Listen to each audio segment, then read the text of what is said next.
All right, good afternoon, everyone, and welcome to another exciting edition of the Larry Steinhouse Show. I am your host, Larry Steinhouse, and I'm back today with my co-host, Omri, and the ever-insightful Dr. Deb Anderson. We are all here today, ready to dive deep into the latest financial news, current events, and, of course, share our take on how to fix your money. We've got a great show lined up for you, from politics and the economy, for strategies to making money for you. Wow, maybe do that. Yeah, something like that.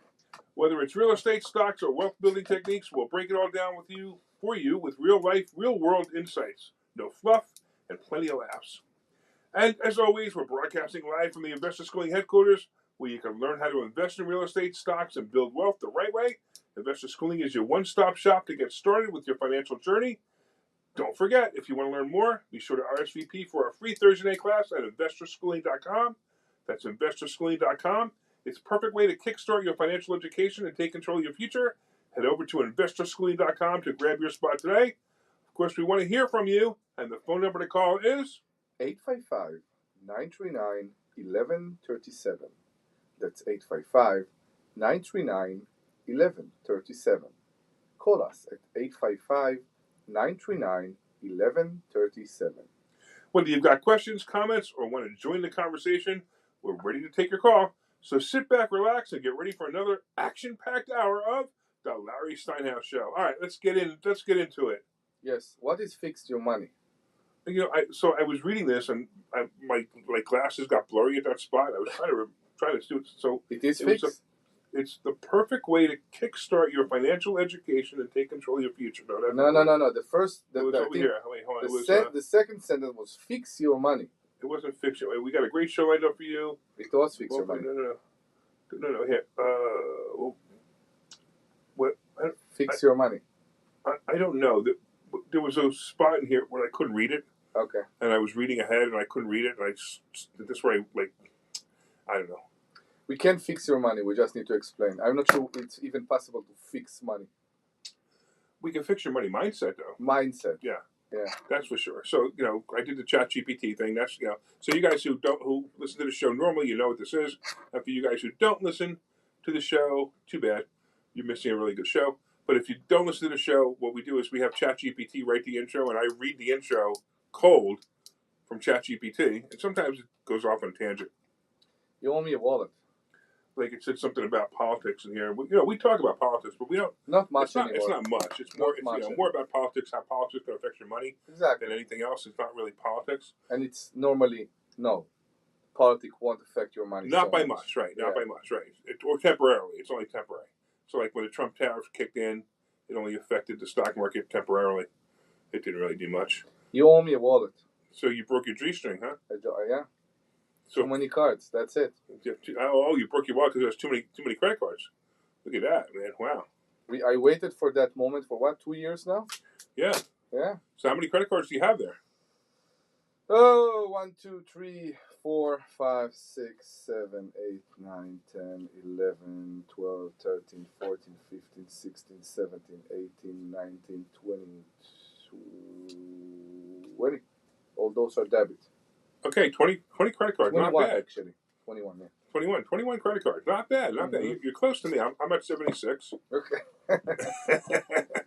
And it's funny because people are like, why would you have so many credit cards? So I'm looking for a place right now. You're looking for a new house. I'm looking for a place for me and for my family. Right. And while applying, it's funny to be. How about you? It's funny to be on the tenant side sometimes. It's not funny. It's actually great. It's enlightening. It's educating to see what the tenants are going through. And I fill up the application, and when you fill up the application, Wait, you're looking to rent a place again? Also, I'm looking. Just in case you don't find out. I'm looking. Yeah, I'm looking all over. Okay. So, and the funny thing, believe it or not, was you get the credit report. Did you know that the tenant, beside the fact that they're sending the credit card to you, they also get a credit the credit report themselves. Yeah, depending on who you Who you use. Right, who you use, yeah. So I did that, and the it's funny that my debt ratio is, I don't know, maybe 6% right now. Okay. But the funny thing is the amount of inquiry and the amount of accounts. Right. And I don't know, I started to think about that, because normally when we get applications from tenants, we see a lot of accounts, but most of them are closed. Yeah, sure. Many of Which them is a problem. at least are closed. Yeah. Exactly. All my accounts are open. That's good. That's the way it should be. So it doesn't show all of them because of course some of them are the LLCs and Right. they are the business. But it's amazing that it shows all those cards that are open. Yeah. And it tells you like you're using 6% of your line right now. Yeah, sure. Yeah. Yeah. So one of the things we teach how to get all the credit you need. And it's funny because some people are like, well, why would I want all those credit cards? Well, I have $1.2 million worth of available credit on just credit cards. $1.2 million. And everybody asks me the same question. Why? Yeah, what can you do with it? Why would you have $1.2 million? And I always say, what do you think I can do with $1.2 million? And the answer is anything I want. So we do recommend you get as many credit cards as you want. We're not saying charge them up. Get them. It also increases your credit score, which is, people don't understand that the more credit cards you have, the more your credit score goes up. Assuming you don't use them. The fact that you will increase your line of credit with the credit card company will affect your credit score more than the inquiry. People are so afraid of the inquiry, but if they will use less of the credit balance, you say? It's not balance. It's credit available to them. It will increase their credit score much, much more. Yeah, I actually go through that. I go through that in my book Money Hacks. I talk about actually how credit scores are calculated. 6, I think, no? What? I think it's chapter 6. I don't remember anymore. No. Wow. I don't remember. I don't think so. But I don't have the book in front of me. But yeah. But anyway, you know what? If anybody wants the book, you want to give they give away a free call copy. Us. Yeah. No. Actually, let's do this. They take out their cell phone and type in the phone number 26786 and put in the word hacks, HACKS, which stands for Money Hacks, which is the name of the book. So type the word hacks and send it to 26786.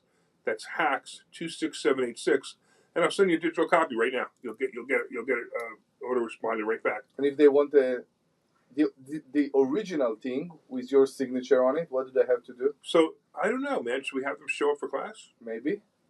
So if they show up Thursday, will we give them a book? Yes. So if they want an actual copy of the book, they can show up Thursday? Will you sign it? I'll sign it if they put it in front of me, yeah. Sure, okay. So you can go to investorschooling.com. That's investorschooling.com. And you can join us in the class and have fun. By the way, you can curse on the class, but not on the radio. So if you're calling, don't. So, yeah, hey Glenn. Remember that guy who curses all the time that you have to hang up on all the time? So he showed up for class the other day. And you know what? He was so timid.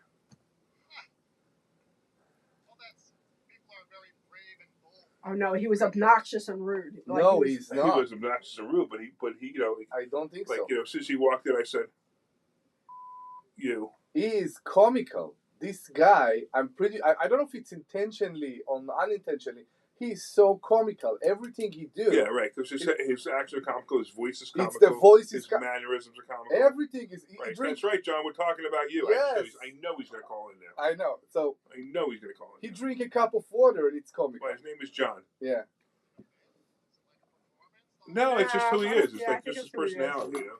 Very, very comical personality. Yeah, exactly.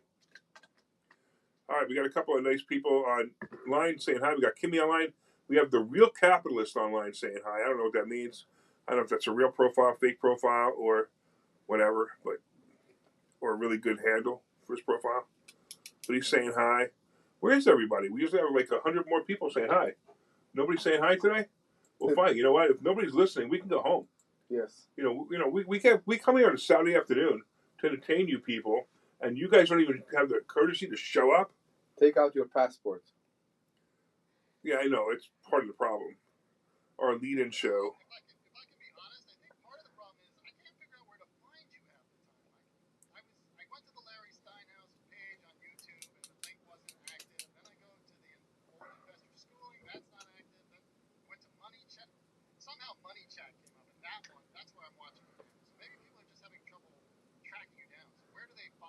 I have no idea. We The are, best way to find me is Facebook. yeah, we are aware of these problems sometimes. Yeah, the problem is I'm so famous that I have all these channels. Yeah, you're all over the place. I know. But that's okay. But did you find it? Did you find it? Oh, I found you. Yeah, I found you. But some other people might just give up. They go to Larry Steinhouse, they don't see it there. Maybe they just give up. And I got to figure out how to make this all work. That's because we need a really good web developer, and we don't have one. And we keep going through web developers because I tell you, web developers nowadays, they're like, oh, you want the website to do something? We didn't know that. That's extra. Yeah, exactly. It's like it's so funny. It's like it's the problem that you have nowadays with all these people doing the same thing. Can you press the can we move on button? We don't have to press the move on button. We have Debbie right here. Can you do the real thing? All right, can we move on, please? Can we move on? Can we move on, please? We can't hear Glenn. Why can't they hear Glenn? That doesn't make sense. Debbie, Kimmy, you can't hear Glenn? I don't think that's right. Go to the switcher. Hold on, let's see. And see if Is it just low? the station is muted. Okay, Glenn, talk. Oh, hello? You know what? You're not coming through. What? Wait, say it again. Who can't hear me? The listeners or you guys? The YouTube We people. hear you Oh, fine. you're really low in. YouTube people on here. I don't know. Yeah, you're really low on YouTube. Okay, that's a. Do it again. I'm definitely coming out on the radio. I don't know what's happening with the... Yeah, you're not coming through. For some reason, you're not coming through. Wait, hold on. Let's see what happens here. Hold on. That's new, isn't it? That doesn't... That's a new problem. Yeah. You weren't in the switcher. Try it again. That's not like I say anything important anyway. All right, I got you a little bit better now. I find it funny that we do all these radio checks. We do all these radio checks before we start the show, and we never check you. You are very low, though. I can see the meters moving very low in the comics, and I don't know why. We take you as granted. I have nothing much to say. Well, we'll just ignore you because you're not important to anybody. I'm looking at Dr. Deb on the live feed here. Dr. Deb looks very stoic today. Yeah, she's very quiet. It looks like I know. I'm having a little bit of a rough day, and I really don't want to get into it right now. So, but thank you for your concern. You know, Glenn, No, you you're really fine. know how to piss people off today. No. Don't you? Before the show, you pissed me off. You pissed Omri off, and now You know how and to now- blame and now everybody you're else. gonna piss Debbie off. I'm not. You didn't piss me off. I'm just having a bit of a moment, and I just am not in the mood to discuss it, especially online right now. But thank you so much for your concern. All right, so everybody appreciate call it. in. All right, this is it. Everybody call in, and I got it. This is it. If you call in and if you tell Debbie a joke and she laughs, we have to All give. right. What do we have to do? We have to give something away. We will We buy. can give away a free book, but we just gave it away in two different ways. We will buy your house. We will buy your house. We will buy your house. We'll buy their house anyway. You will call and you will make Debbie laugh. We will buy your house. All right. There's got to be something we can give away. We have the next Money Hacks coming up. We do have the next Money Hacks coming up, which is when? in November 1st, I think. November November 1st? Okay. Correct. November So we're 1st. pretty far away from. But let's do that. We haven't even started advertising for it yet. Mm-hmm. But we do a Money Hack. We do a full day event. It's $497 for a full day event, and we'll give you 2 tickets if you call up right now at the phone number. 855-939-1137. That's 855-939-1137. 855-939-1137. All right, you'll get to go for a full day for free if you call up and make Debbie laugh. So the skit for today is make Debbie laugh. What There about you go. me? What about you? I want to laugh too. Okay. Let me tell you something. If Debbie laughs, I know you're gonna laugh. Because if Debbie laughs, you're gonna laugh, and I'm gonna laugh. Right? All right, So moving call on. us. So moving Can we on. move on? Moving on. Can we move on? Can Moving we on. move on? Can we Moving move on. on? All right. What do you want to talk about? So I don't know. Let's talk about how this crazy stock market is for me, and this thing that I've been doing. So a lot of people been. I tell you, we have people showing up right now because all they want to do is talk about my covered call Mm-hmm. and what I've been doing with covered calls, and it's amazing because you listen to these guys on this station. I can't believe I'm going to say it this time, and they're all telling you to buy the worst product ever for financial, which is Annuity. annuities, right? So an annuity, wow. If you really want to make someone rich, get an annuity. You know you make them rich, right? Yeah, the agent. The agent, right? So if you really want to make somebody rich, get an annuity. It won't be you getting rich, but it'll be somebody else getting rich. And if you get an annuity and you put $1 million a year, you put $1 million away in an annuity, you're going to be able to take home probably between $40,000 and $45,000 a year. Make sense? Okay, maybe. Yeah. So if you very low. annuitize it, because that's what they do. So that's actually a pretty good rate, by the way, for an annuity. So $40,000 to $45,000 a year and $1 million, and you can deplete the $1 million. By the way, it's going to eventually deplete. So if you were to invest in covered calls the way I teach it, if you put $1 million away and you invest the way I teach it, now this is not guaranteed. The annuity is guaranteed, but these numbers are pretty accurate. You're going to get around $90,000 a month. It's a little bit different, don't you think? Yeah, it's a big difference. Yeah. A month. A I month. don't think people understand. A month. Yeah. Right. You said 45 a year, 90,000 a month. Right. Now, again, not guaranteed, but definitely anyone can do it. No. And if you can't do it, we'll teach you how to do it. And you need to explain that to all the listeners that believe that, oh, yeah, it's stock options and I can lose everything I have tomorrow. There is a way in stock option to do it so you won't lose everything tomorrow. That's exactly right. And that's what we teach. We teach a very safe method. As a matter of fact, on a scale of 1 to 10, look, I'll be honest with you, annuity is probably a 1. On risk, it's probably a 1. Yeah, or 0. Where stock options are probably a 9, an 8 or 9, right? Yeah. But what we're teaching is a different method of stock options, and it's probably a 3, 4 risk, right, on a scale of 1 to 10. So just so you know, I mean, if you take a little bit of risk and you have a little bit of money you want to put aside, you want to do something like this, you can do it. I mean, here's my numbers. So remember, I actually put $50,000 in an account separately. And the only reason I use the number 50,000 because it's something that's obtainable to most people.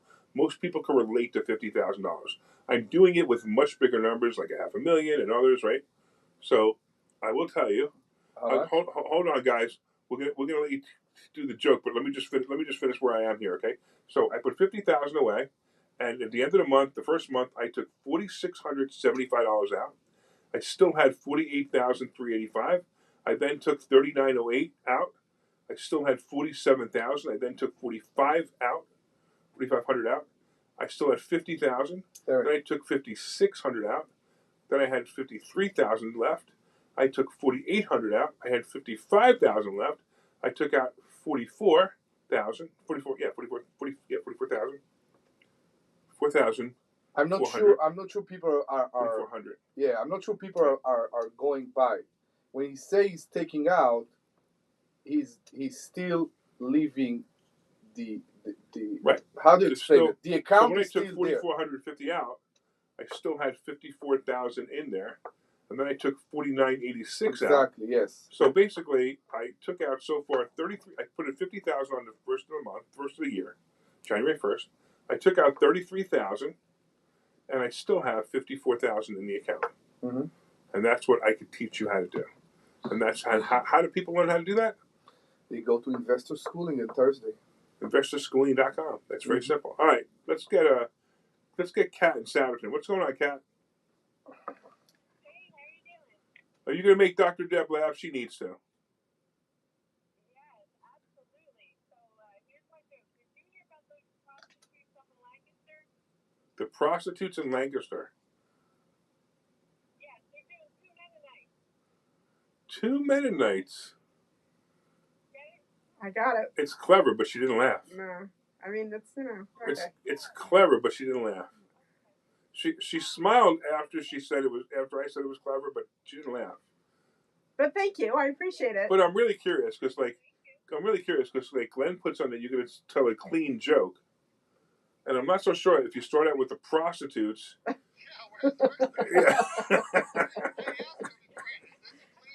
Yeah. Yeah, really. I'm sorry. Aren't you the one who said you're buying hookers houses? No, whorehouse. Whorehouse. Well, you know what? Should we give it to her anyway? Yeah, absolutely. All right. Debbie said you could have it anyway. So Glenn. Oh, you made her laugh because you called her awesome. There you go. It worked. I can't believe that you laughed at her calling you awesome, but you didn't laugh at 2 Mennonites. It's all good. It's all good. It's all good. All right. I don't know, man. I don't know. Anything else? Anything else you want to talk about? What we got you? Kat? All right. So we're going to see you on November 1st. It's an all-day event. We're going to have some. It's a great event. It really is a great event. So Glenn's going to take your information, and Dr. Deb's going to reach out and make sure that you have a free ticket, and then maybe by then you'll have a good joke. Oh, I have one other joke. It just came to me. Okay. Go ahead. Okay, Rick. Okay. What's the difference between a bartender and a proctologist? A bartender and a proctologist. They both deal with a-holes? I don't know. So the proctologist sees one a-hole at a time. All right. One A-hole. All right.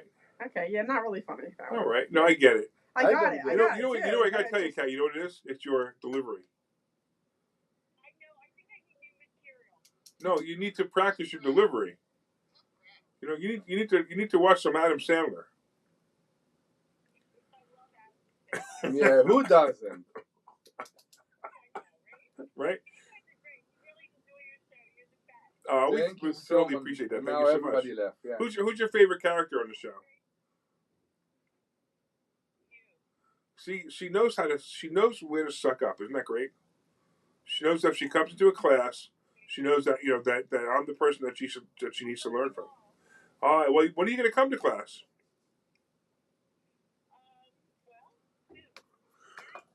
Well, we have you for November 1st. We'll see you all day. Yeah, but what was the soon? Everybody says soon. What is I know soon? everybody says soon. You know what it is? They're like, I don't know. You know, they might teach me how to make more money. I don't want to do that. You don't want to learn how to make more money. Do you, Kat? I definitely need to know how to make more money. Are you sure? Because if you do, and you've been listening to us for a long time, we've already given you the map. Yeah, I've been saving. What are you saving for? Money coming to see you. Oh, how much money do you have saved up? Is it more than zero? I have 50,000 saved. Okay, hold on. I'm going to tell you exactly how much of that 50,000 you need to come on Thursday with. You ready? Okay. None of it. Good. Right. Like to carry cash in the back. Good. So our class. How much does the class cost, Omri, to come on Thursday?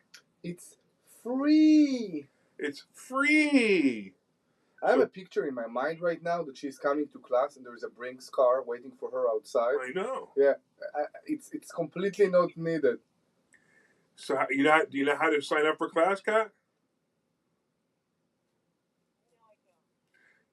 We're doing a terrible job. We should just not do this anymore. Investorschooling.com. That's investor.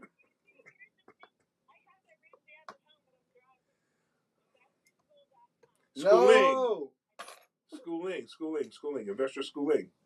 Thank you for listening for us. It was a great show. We won't be here next week. Yeah, exactly. We realize that every week we say the same thing and nobody listens. Nobody listens. It's like the teacher, right? It's like, yeah. Right? If I go through school, and then I'm going to have $1 million, and I'm going to make $45,000 a year. You can make more than that. My annuity. No, why would you do that?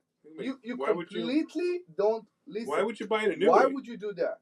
Don't buy an annuity. We don't sell annuity. We don't sell any products. We only sell education. But annuity is the worst place to put your money. I know. I heard that the financial advisors make the most money. That's correct. Yeah, you heard that from, right? Yeah. From me. And I know it's true. It is. And you know what? I have my money in Roth IRA, 401k, checking account. Okay, so here's an interesting thing. You have your money in a Roth IRA. What's it invested in? All kinds of stuff. Murphy's Oil and a couple other things. Okay. All right, because a lot of there's some crazy financial advisors that will actually take your Roth IRA and invest it in an annuity. Well, here's the thing. I'm not going to let that happen, actually. Well, there you go. Investorschooling.com tab, and I'm going to learn where to put my money. Well, that's a good idea. Yeah. do that. We And highly recommend that. not soon. No. And then eventually we'll put you on the show because we're having a lot of fun with you right now. Yeah. Even though you tell terrible jokes. Yeah. When the prostate doctor called, then you tell him soon.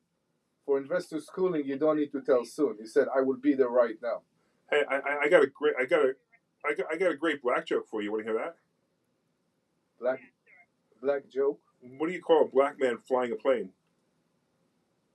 This, A pilot, you racist.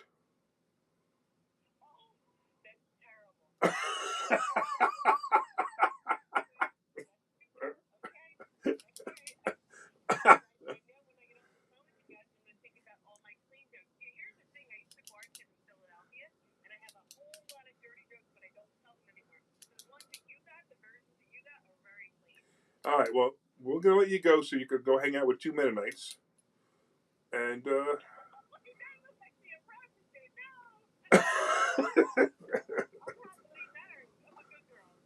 okay. Well, you could be happily married and a bad girl and still be happily married. There's nothing wrong with that.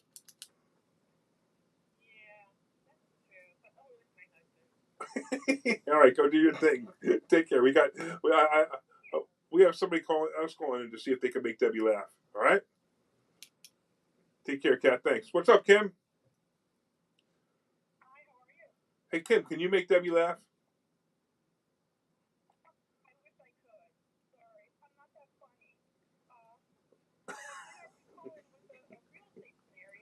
All right. Sure. What's up?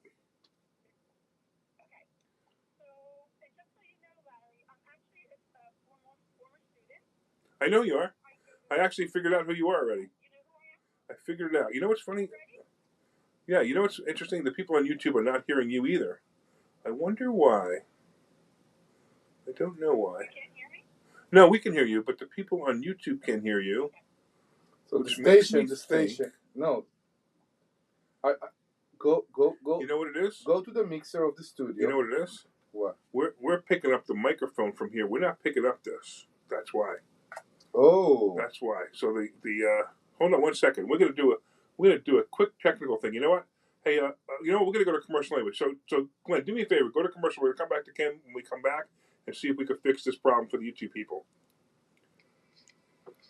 It's the Type-C adapter? Hold on.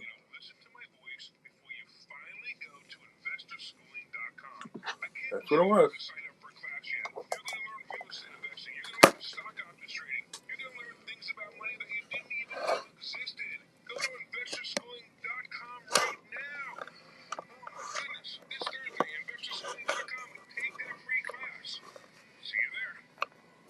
But somehow. Hey, this is Larry Steinhouse with Investor Schooling. Listen, I know sometimes you worry about coming to see me because you don't want to invest in real estate, because you don't want to deal with toilets, trash, or tenants. I'm going to teach you a way that you don't have to deal with. I forgot how to do this. Or even own any real estate and invest in real estate at the same time. You want to learn this, so go to investorschooling.com. That's investorschooling.com. I wonder if I can fix it now. Take a complimentary class this Thursday, and I promise you, no toilets, no trash, no tenants. I can't switch it back over. Now it's time for Investor Schooling lives up to the promises. Larry's a great teacher, teaches about the whole new approach to thinking about money. I've taken to heart many of the things that he's taught me, and my financial life has improved. Come to Investor Schooling, and you could be just like Charlie and change your financial life. Go to investorschooling.com. We will see you Thursday. Hey, this is Larry Steinhouse with Investor Schooling. Did you know that we have a radio show right here on WPHT every Saturday at 1 o'clock? It's called The Larry Steinhouse Show. And you want to listen to this show because it's a live show and you can call in. In fact, here's the call-in number. 855 30 seconds after. When this spot ends, 30 And when you call in, you can ask us questions about real estate, the stock market, even politics. Make sure you tune in Saturday, 1 o'clock. This is Larry Steinhouse with Investor Schooling. This is Larry Steinhouse with Investor Schooling. Did you know that there are so many different ways to prepare for retirement? I'm just glad it wasn't me. Are not the answer. Come learn this Thursday by taking a free class at Investor Schooling. Come to Investor Schooling and you will learn so many different ways that you can make more money in retirement than you actually expected to. Go to investorschooling.com and sign up for a complimentary class this Thursday. That's investorschooling.com. That's All right, you're coming back. investorschooling.com. Stand by. We'll see you there. This program is paid for by Investor Schooling. Welcome back, everybody. Thank you. We took a few minutes to fix the technical issue. Now everybody online can now hear the callers, they can hear Glenn, they can hear everything that should be heard, which is very important because I know Kim was coming on and she wanted to talk to us about something about real estate, and I wanted everybody to hear it online.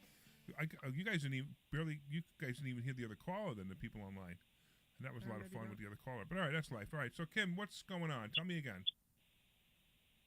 Okay.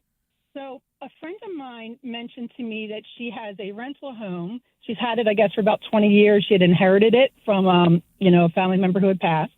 And she mentioned to me that she would really just love to get rid of it. She really doesn't have an interest in it anymore. But really the only thing that's holding her back is that she doesn't want to deal with the capital gains tax. And I thought in my head, the light bulb went off. I'm like, oh, my gosh, this would be great to, call into Larry's show and maybe get some feedback on how I could propose, a payment structure to her that would, minimize that capital gains or, stretch it out over time. Yes, do you have any thoughts? This is where it's great to understand how things work and how you could buy houses, without any money by doing a payment plan, which you're exactly right. But here's the question. How much does she want for the house? You know what? I didn't even ask. The light bulb went off in my head, and I just thought I'm going to call Larry before I even talk to her about it. Well, that's interesting because it's hard to answer this one because I need to know how much she bought the house for. Okay. I need to know how Okay. how long she's had it, because how much she depreciated, and what she wants for it. So, I guess the only thing I can do now is give you some kind of an example. So if she bought the house for $100,000 and she bought it, let's say 2 years ago, and she sold it for $200,000, she's only paying capital gains on about $100,000. But every year she depreciates it, and it takes about 27 or 21 or 27 years. I think it's 27 years. Looks like now. That's funny. Now our video froze.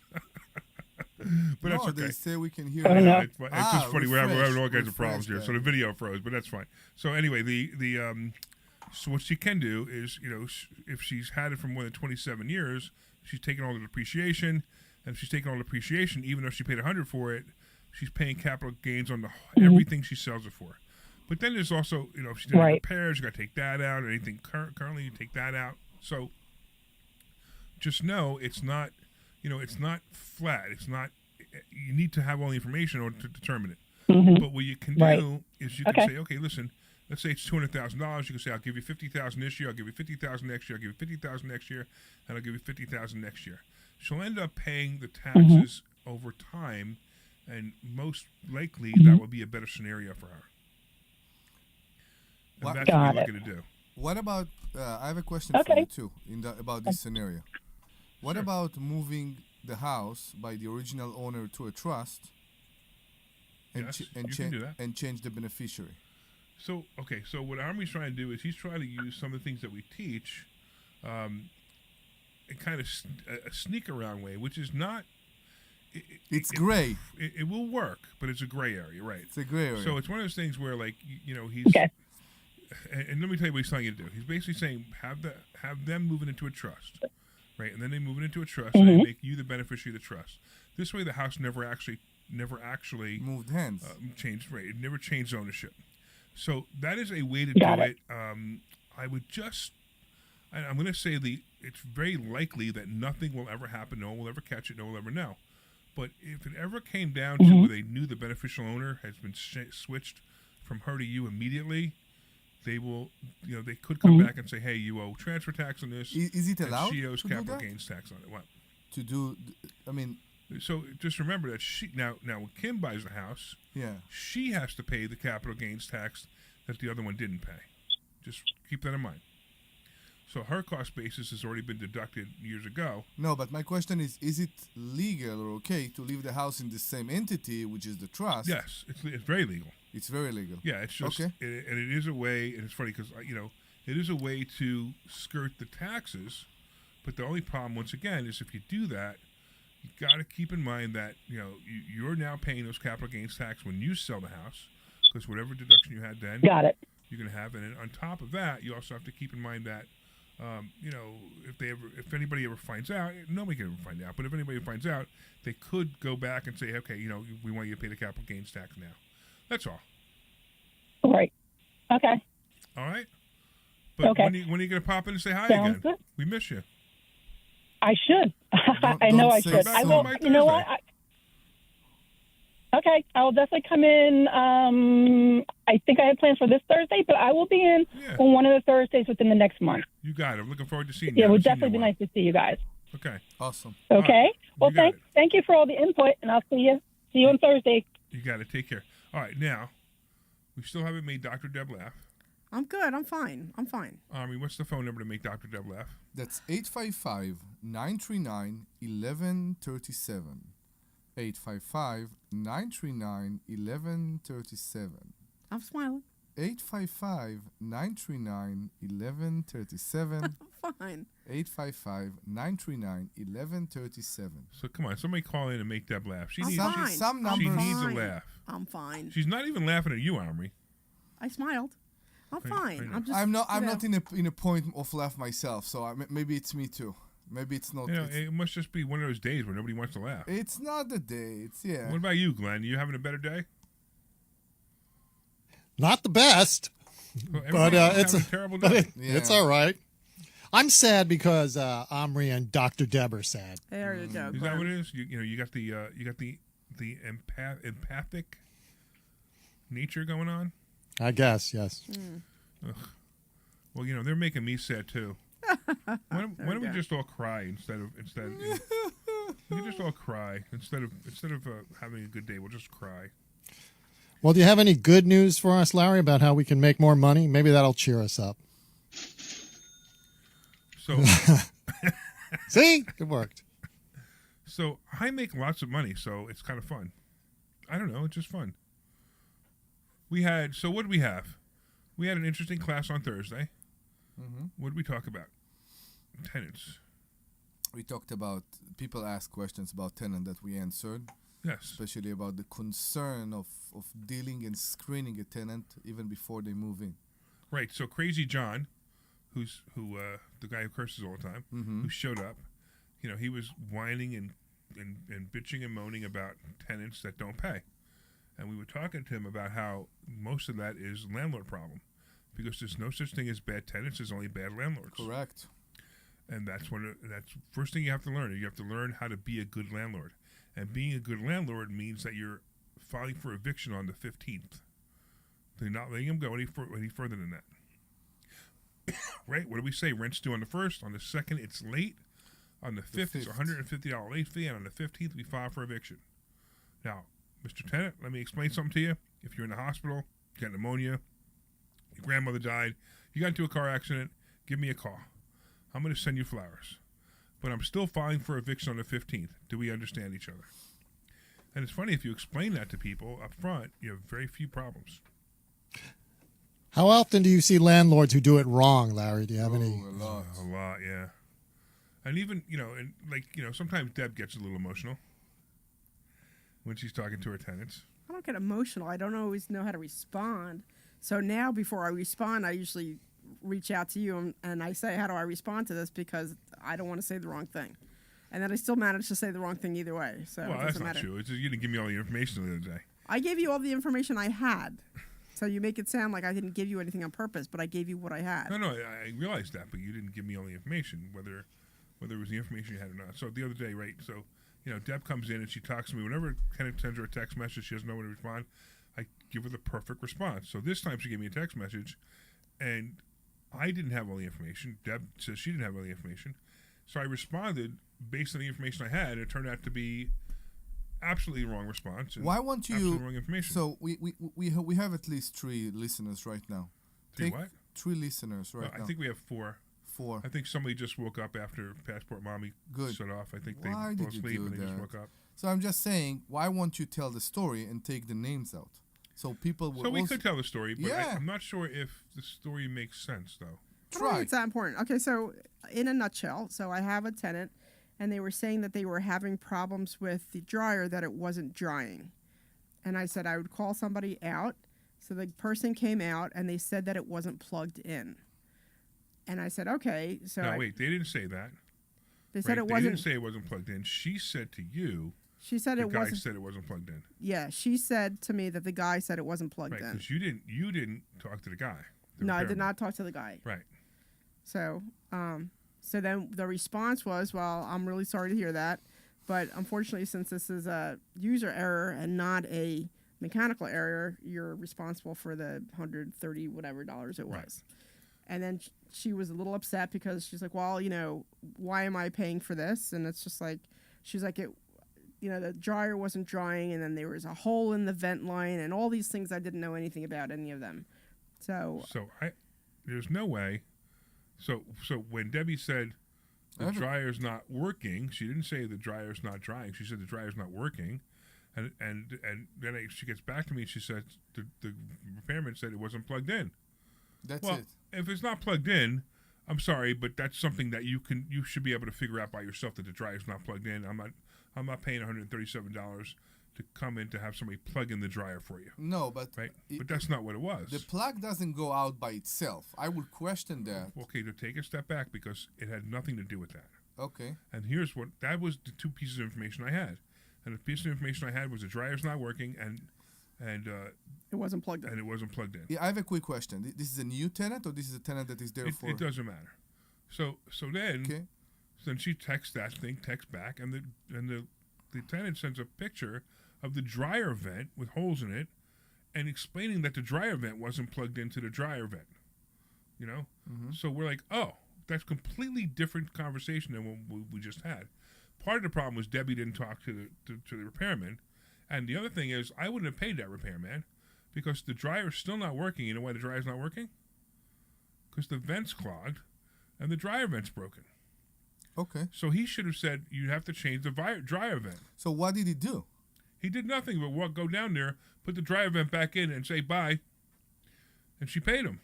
What do you mean the dryer? So the dryer vent was disconnected from the dryer itself? Not from the dryer, but from the outside from the wall.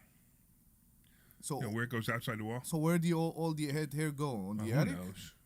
Okay. No, I think all the air is going into it. She said that there was a hole. So I have a picture of it. She said that the hole in the vent that goes into the basement, and now the basement's getting mildewy. And I'm like, this is the first I'm hearing about any of this stuff. It's not mildew. It's actually just lint. Just lint. Okay. Yeah, so this is the problem. She's using words that are the wrong words. Yeah. And confusing everybody. That's okay. Yeah. But they said that she did say that they had to bang in the outlet into the back of the dryer because there was some kind of problem with the actual electrical outlet in the back of the dryer. Okay. So, and they had to bang it with a mallet. But now these are her words, and this is what she told me. And I'm like, I don't know. Oh, geez. So I did try to get a hold of the repairman, and I said, I'm not really sure what I'm paying for here if the dryer's still not working. So I reached out to him twice, and he hasn't gotten back to me. Yeah. So did you pay with credit card? I did pay with a credit card. Good. Dispute the charge. I'd like to know whose response when you have an electrical problem is, I'm going to bang it with a mallet. Yeah, I guess. Right. So then the other thing, too, is that now I have to get a guy to fix the actual vent, and that's going to cost me another $200 for them to replace the vent line and that's flush not it. Common. That needs to be done about every 3 years. Which is fine. I don't have a problem doing it, but I'm frustrated that I already paid the other guy, Right. to come out. You can dispute that charge because he's not calling you back. You can dispute the charge saying he went down there to fix it. It's not fixed, and I can't reach him. Okay. And that's all you need to say, and you won't have to pay it. Okay. Yeah, so do that. All right, so I'll do that. Now you feel better? Yeah, I mean... Are you ready to laugh yet? Yes, I'm going to laugh my heart's content. Nobody's calling and making Debbie laugh. It's fine. I'm telling you, I'm fine. It'll, it's, how you said that when you have something going on in your head, it takes you a couple days to process. Yeah. Okay, so all the stuff that happened this morning, and I need a day to process, and then I'll be fine tomorrow. I've been married 4 times. When a woman says it's fine, you know what that means? It's not fine. Run far. The one thing that I don't understand is how you are so proud of being married 4 times. You know what I mean? Like, I don't think that's like a kudos thing. You know what I mean? Like, because you say it, and you always say this joke, I know everything about marriage because you're an expert in marriage because you've been married 4 times. Can I tell you that doesn't work that way? Like, it just doesn't. It does for me. No, it doesn't. Yes, it does. No, it doesn't. How many people have you been married to? 1. So then you only have 1 experience. I have 4. Right, and my experience. So my experiences are more than yours by 4 times. And my experience surpasses all the 4 times in years that you've been married. I'm with her, by the way. Now, if you are one of Larry's wife, you can call us at 855-939. There you go. That was a good joke. Let me tell you something. That was a good joke. They not only would they not call, well, actually one might, but the mother of my children would call, but she wouldn't listen to a conservative station. Even if her husband is running it. He's running a show. No. First of all, it's our ex-husband. I was going to say ex-husband. So ex-husband, she's definitely not going to listen to it, right? Okay. I could be, I don't know, I could be the most famous broadcaster on the planet, and she still wouldn't listen to me because, because I'm the ex. Or maybe because it doesn't matter to her. Whatever. It doesn't matter. Yeah, exactly. Yeah, I think at that point, like, if I had an ex, and if I had an ex and they were like the most famous person in the world, I really wouldn't care at all. Like, it wouldn't mean anything to me. Yeah. Yeah, you to me, might like, listen to him and you might laugh. No, I think. Well, it depends on how it would end it. I guess. I think you look at it with a very egoful perspective. Egoful? Yeah. What does that mean, even? I mean, if one of my ex is famous, whatever more power she to is, you. What? More power to you. I'm not. It's not like it's not more power. Oh, wait to a minute. Me. If one of my exes was famous, you know what I would do? Yeah. Say that's my ex. Exactly. I'd write their coattails. Yeah, you write their coattails. I was married to her. Yeah. Right. And I would say it everywhere I go. And it's. Matter of fact, there's a speaker who does that. It's a famous speaker. You know who it is, right? No. I don't want to mention his name, but it's not famous motivational speaker. Was married to. Oh, I forgot. Oh, I know who you're talking about. Yeah, right. And he used that for years until he got his own name. But it's not only pride. I know who you're talking about. And now I can't remember her name, but I know his name. Isn't that funny? It starts with an A. What? It starts with an A. Her name. Her name? Her name. What was her name? Aylin? What? Are you talking about Aylin? Yes. No. What? Oh, you're not talking about Aylin? No. I'm talking about somebody who used to be a famous singer who... Oh, I wish I could remember the name. I think it was with Gladys Knights and the Pips. Oh, I don't know. But famous speaker. I can't remember who it was, but he was married to her. Okay. Whoever it was, and he became a speaker, and now he's a famous speaker, and I can't remember her name. I know that there's a famous country singer who married somebody famous, and they had the big thing. She was using his name. Yeah. She was writing his coattails, but I don't know about a motivational speaker. I know, this is getting a crazy conversation. Hi, Glenn. Glenn's saying hi, and Blake's saying hi online, and Jason's saying hi online. So thank you all for listening. I always love you guys for listening. Thank you so much. One of you guys call in. Glenn, call in. Blake, call in. Kimmy, call in. Jason, call in. And make Debbie laugh. I'm fine. Do you hear me say I am fine? Yes, I know. I've heard F-I-N-E. I'm fine. Anytime a woman says they're fine, tell you got to run for the hills. So if it's something bad, let's say your ex doesn't want the best supermodel of the year. Let's say your ex is on the news and she is a serial killer. Will you still be proud? Not proud, but will you still say this was my ex? I'm still alive? I'm surprised they aren't. They what? I'm surprised they're not serial killers. You're surprised they aren't serial killers? Yeah, because they were married to me. That's the fact. I guess that didn't go over that well either, did it? No, that didn't go over. What's that? Glenn says something. Right. So who was it? Right, but who? So Glenn is telling us. Glenn knows exactly who I'm talking about. Oh. And he's writing it, but I can't remember who the singer was. What was the singer name? Les Brown, it says. Gladys Knight. Oh, it was Gladys Knight. Gladys Knight. Oh, Gladys Knight. That's what it was. Gladys Knight. Okay, right. Okay, so since everybody just mentioned all the names anyway. Oh, sorry. So Gladys Knight married Les Brown. Okay. And then they got divorced, and Les Brown became a motivational speaker. Okay. And Les Brown is a really good motivational speaker, actually. Very good motivational speaker. Yeah. I've never heard him, actually. Never heard Les I've Brown? never. Les Brown. I know who he is. I've just never heard him speak. So Les Brown impresses me every time he talks. Really great guy. Okay. All right, so we gave you the names, okay? So BPO says, can you stop talking in code? We just gave all the names.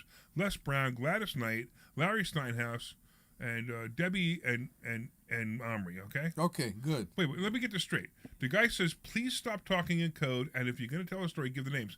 Meanwhile, his name is BPO. Yeah. Right. He doesn't even have his real name. So wait a minute. You know what? If you are BPO, please give us a call back. You. No. Okay. What'd you say, Omri? If you are BPO, give us a call to see. Maybe he's a robot. maybe it's Susan. If you are BPO, give us a call so we know you're real. 855-939-1137. That's 855-939-1137. 855-939-1137. There you go. Very cool. Yes. All right. Excellent. Where are we now? In the studio. We went so off target that I don't even. I mean, have we even talked about finances yet? Yes, we do. Yeah, we were talking about the cover calls before. Oh yeah, we talked about cover calls, and Kim called, and we talked about how to save herself from the capital gains tax. Mm-hmm. So all right, what else? What are you working on, Omri? What am I working on? I have a coming trip to Ruskin in the heat. Oh my God. Yeah, we have to go to Ruskin. Oh, it's Chris. BPO's name is Chris. Okay, so we have that. We still have the house in not the house, the property in Richland Town. It seems like it's time. It seems to for me us to get an architect. Now it seems again the other way, but it seems to me that you're more focused on selling this amazing opportunity to somebody else and not start all the. I know. Now process. It's time to get an architect because it's been a month that we had some interest, but nobody's ready to put an offer in it. So instead of losing time, we should get the architect. Okay, wait, we got Blake. Let's go, Blake. Give us a good joke. This is Blake, my plumber. What's up, Larry? What's up, Blake? I want to ask Debbie a question. Okay. What's the question? You hear me? Yeah, we hear you. Oh, why did the home investor bring holy water to the flip? Yeah, we already saw your answer. So. Wait, what? Okay. Yeah, he wrote it in the chat. No, but say it because maybe You wrote the joke in the chat and you called in with it. Really? Yeah, I did. Well, now you got to come up. What with else you one. got? Okay. Well, let's see. You said somebody charged you $130 to plug in an outlet. No. We don't even know what they did, but they didn't fix the dryer, so it doesn't really matter. And then she tried to call them, and they're not responding. That's all they need. If they're not as soon as they're not responding, that's all she needs to get her money back. Yeah, I'm actually trying to look for the charge on here. Where's this house? Oh, that's right. They wouldn't. Where's this house? It's out in it's up north, up in Luzerne County. Luzerne County, like Wilkes-Barre. It's not Wilkes-Barre, but it's in DuPont. But it's around there. It's like 20 minutes from Wilkes-Barre. So Blake goes, how come we didn't call him? Hey Blake, you want to go? You want to drive 2 hours to go up there? Sure, on the weekend. Why not? He's not. He's really? in Lansdale. He's not that far, right? To Luzerne County? It's 2 hours. It's a 2 hour drive. 2 hour drive from here. Lansdale? 2 hour drive from here. From here. Okay. 2 hours. So same thing. I have to go up next weekend. Anyway, either way. Okay, text message me. He wouldn't even go. He wouldn't even go to. Blake, I need you to go to Delaware for me and take Delaware. a look at the plumbing. Everything's all fixed. I'm waiting. Well, not I'm fixed. still waiting for you to text message me. All right, this is Blake, man. You know, Blake is Right. psycho. One day it's call me with everything you got, and the other day it's I'm not going to Delaware. Okay, well, good. What about buying properties with tenants? Oh, okay. So, Larry, I'm looking to buy a property in Kensington. You know, the area is changing. I'm finding some properties for $40,000-$50,000. The only problem, they need to be gutted and redone. And I want to, upgrade my business a little bit. So I'm planning to buy a property. Now, some of these properties have tenants. And, what is the pros and the cons of having tenants already in there? The pro of having a tenant in there is that they're paying rent. The con of having a tenant in there is that they're not paying rent. And if they don't pay rent and you're buying a property by an investor, a landlord, that had enough and you're buying it cheap, you buy it with the unpaying tenant anyway. Yeah. Just make sure that you can get whatever you can get. Hopefully you can get a lease that the previous owner had with the tenant. Anything you can have, and then you deal with it. Hey, Blake. Other people don't want to deal with it. When are you coming into investor schooling? You've been promising me for 2 years now. When I have money. You don't need to come on Thursday. Just come in and say hi. But I got to kick you off because I got another caller and I'm running out of time, all right? Okay. All right. Okay, no problem. Thank you. Man. What's up, George? How you doing, Larry? Thank you for taking my call. You're welcome. I have a question about tenant holdover. I have a tenant that says she's looking for a house, but I don't want her to sign a month to month. I don't want to be subject where she lends at least when it's winter outside. So how would you handle something like that? I would just do month to month because you kind of being a jerk. She's a new You know what I tenant. mean? So, but you can do anything you want. But to me, I would just say, hey, listen, congratulations on getting your house, on looking for a house. Make it month to month. Now, remember, if you're month to month, you can raise the rent any time too. So 3 months later, you could say, hey, here, by the way, I know you're still here. I'm raising the rent $50. All right. And you have the 60-day notice. Yeah, I just asked for 60-day notice. All right, I hate to do this. If she's wait, what happened? Okay. No, if she's a difficult tenant. Right. How long do you have her? We got 1 minute. I can't go have this conversation going. Okay. Okay. Do you want to wait for the next hour? No, I need to finish the conversation. Okay. Right. So did we answer your question? Okay. Yes. Okay. All right, Thank sorry, you, George. It's just that we literally have 1 minute left, and I can't keep the conversation going. All right. But if you want to come into investor school, I understand. and we'll be able to answer the question for you, and we'll be able to answer all other Okay. questions. Thank you very much. You got to call earlier, man. Okay. Or call again in the second hour. Yes, correct. All right. Can. Cool. Okay. We'll stay on the line. All right. And it looks like we got Ronald on the line, but don't connect him, Ronald. We're going to try to hold you over to the next show. All right. So, I want to thank everybody for listening. Yes. I want to thank Omri for being Omri. Thank you. I want to thank Dr. Deb for not saying anything almost the whole show. You're used to that already, though, right? No, I'm not used to that. I'm used to you laughing, and you didn't laugh even at all the whole show. I want to thank all the listeners. I want to thank Glenn for being the greatest producer ever. Yes. And I want to thank everybody online. And just know that if you're online, stay on. We're going to be up for another second hour. And whatever, go to investorschooling.com. That's investorschooling.com. And you will be able to take a complimentary class and learn so much more stuff. Yes. See you on Thursday at investorschooling.com. This program is paid for by Investor Schooling. You are clear. Statements You're clear. expressed on the program Great are job. solely those of Investor Schooling or their guests and do not reflect the opinions of WPHT or Odyssey. WPHT, WPHT-HD, WOGL HD3 Philadelphia. From the Piazza Auto Group Studios, experience the power of one with 8 brands and 25 locations. Always live on the free Odyssey app. Yeah, I got you.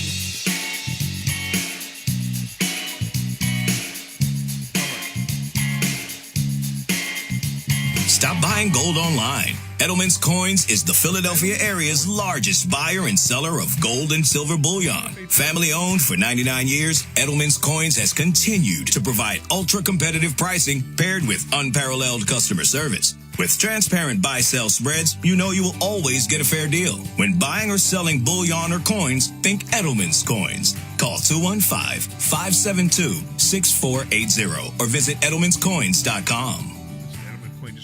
Earn a little extra on your summer vacations with the Cash Reward MasterCard from American Heritage Credit Union. Level up your purchasing power this summer by earning 3% on essentials like gas and groceries, 2% on travel and dining, and 1% on everything else. Plus, receive a $150 bonus reward when you spend $1,500 in the first 90 days. Visit AmericanHeritageCU.org/cashback. Insured by NCUA. Not a member? Join today. Equal Opportunity Lender.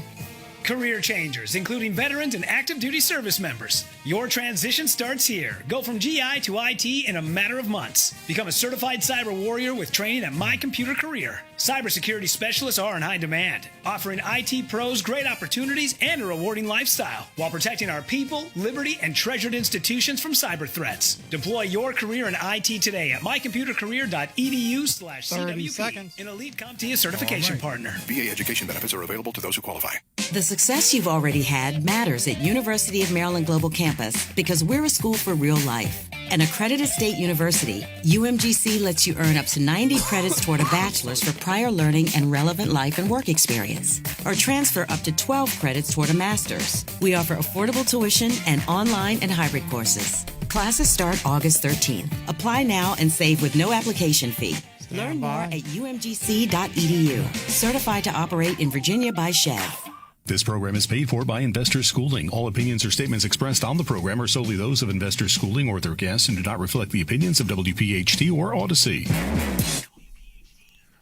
PhD, WOGL, HD3, Philadelphia. From the Piazza Auto Group Studios, experience the power of one. You're live now. Brands in 25 locations. It was only here. It wasn't on air. On the free Odyssey app. The Larry Steinhouse Show.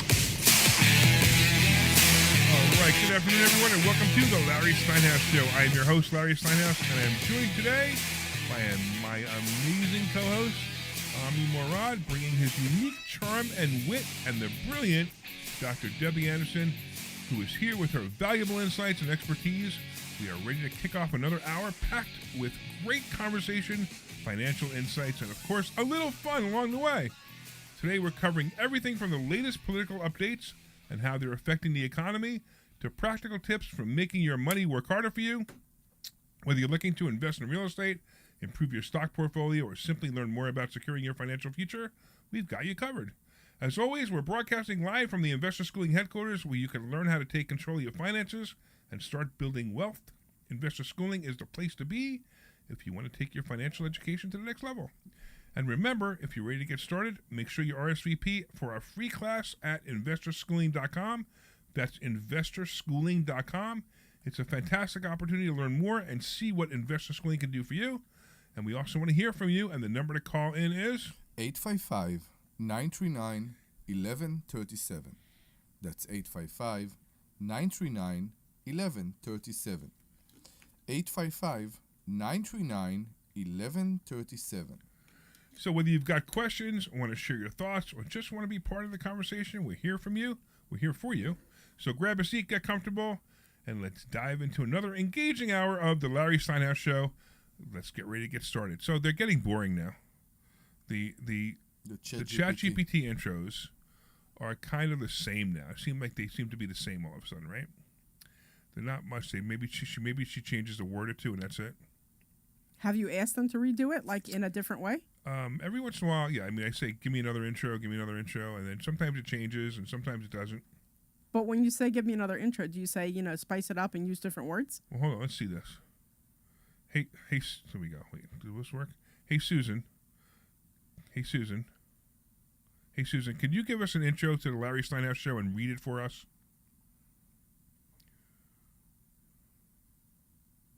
You're fired. Maybe she's having a moment, too. I know, really. Hey, Susan, are you there? I think the microphone's not working for Susan. All right, I disputed the charge. So much for that. I disputed the charge. I just went on and disputed the charge. No problem at all. If you need anything else or have any more requests, just let me know. Oh, boy. So you know what I think? I think that she's not hearing me. That's what I think the problem is. I think the microphone is not working into the system. Okay. As a matter of fact, I'm going to try something. I'm going to prove that that's the truth. Because I think in a second you're going to hear my voice booming. So hold on a second. All right, my voice is now booming because I'm talking to ChatGPT. Hey, Susan, are you there? Susan, are you there? I'm here. Let me know what you need, and I'm happy to help. What's on your mind? Can you write an intro to the Larry Steinhouse Show and read it for us? Absolutely. Here we go. Welcome to the Larry Steinhouse Show. I'm your host, Larry Steinhouse, and I'm here with my fantastic co-hosts, Omri Morad and Dr. Debbie Anderson.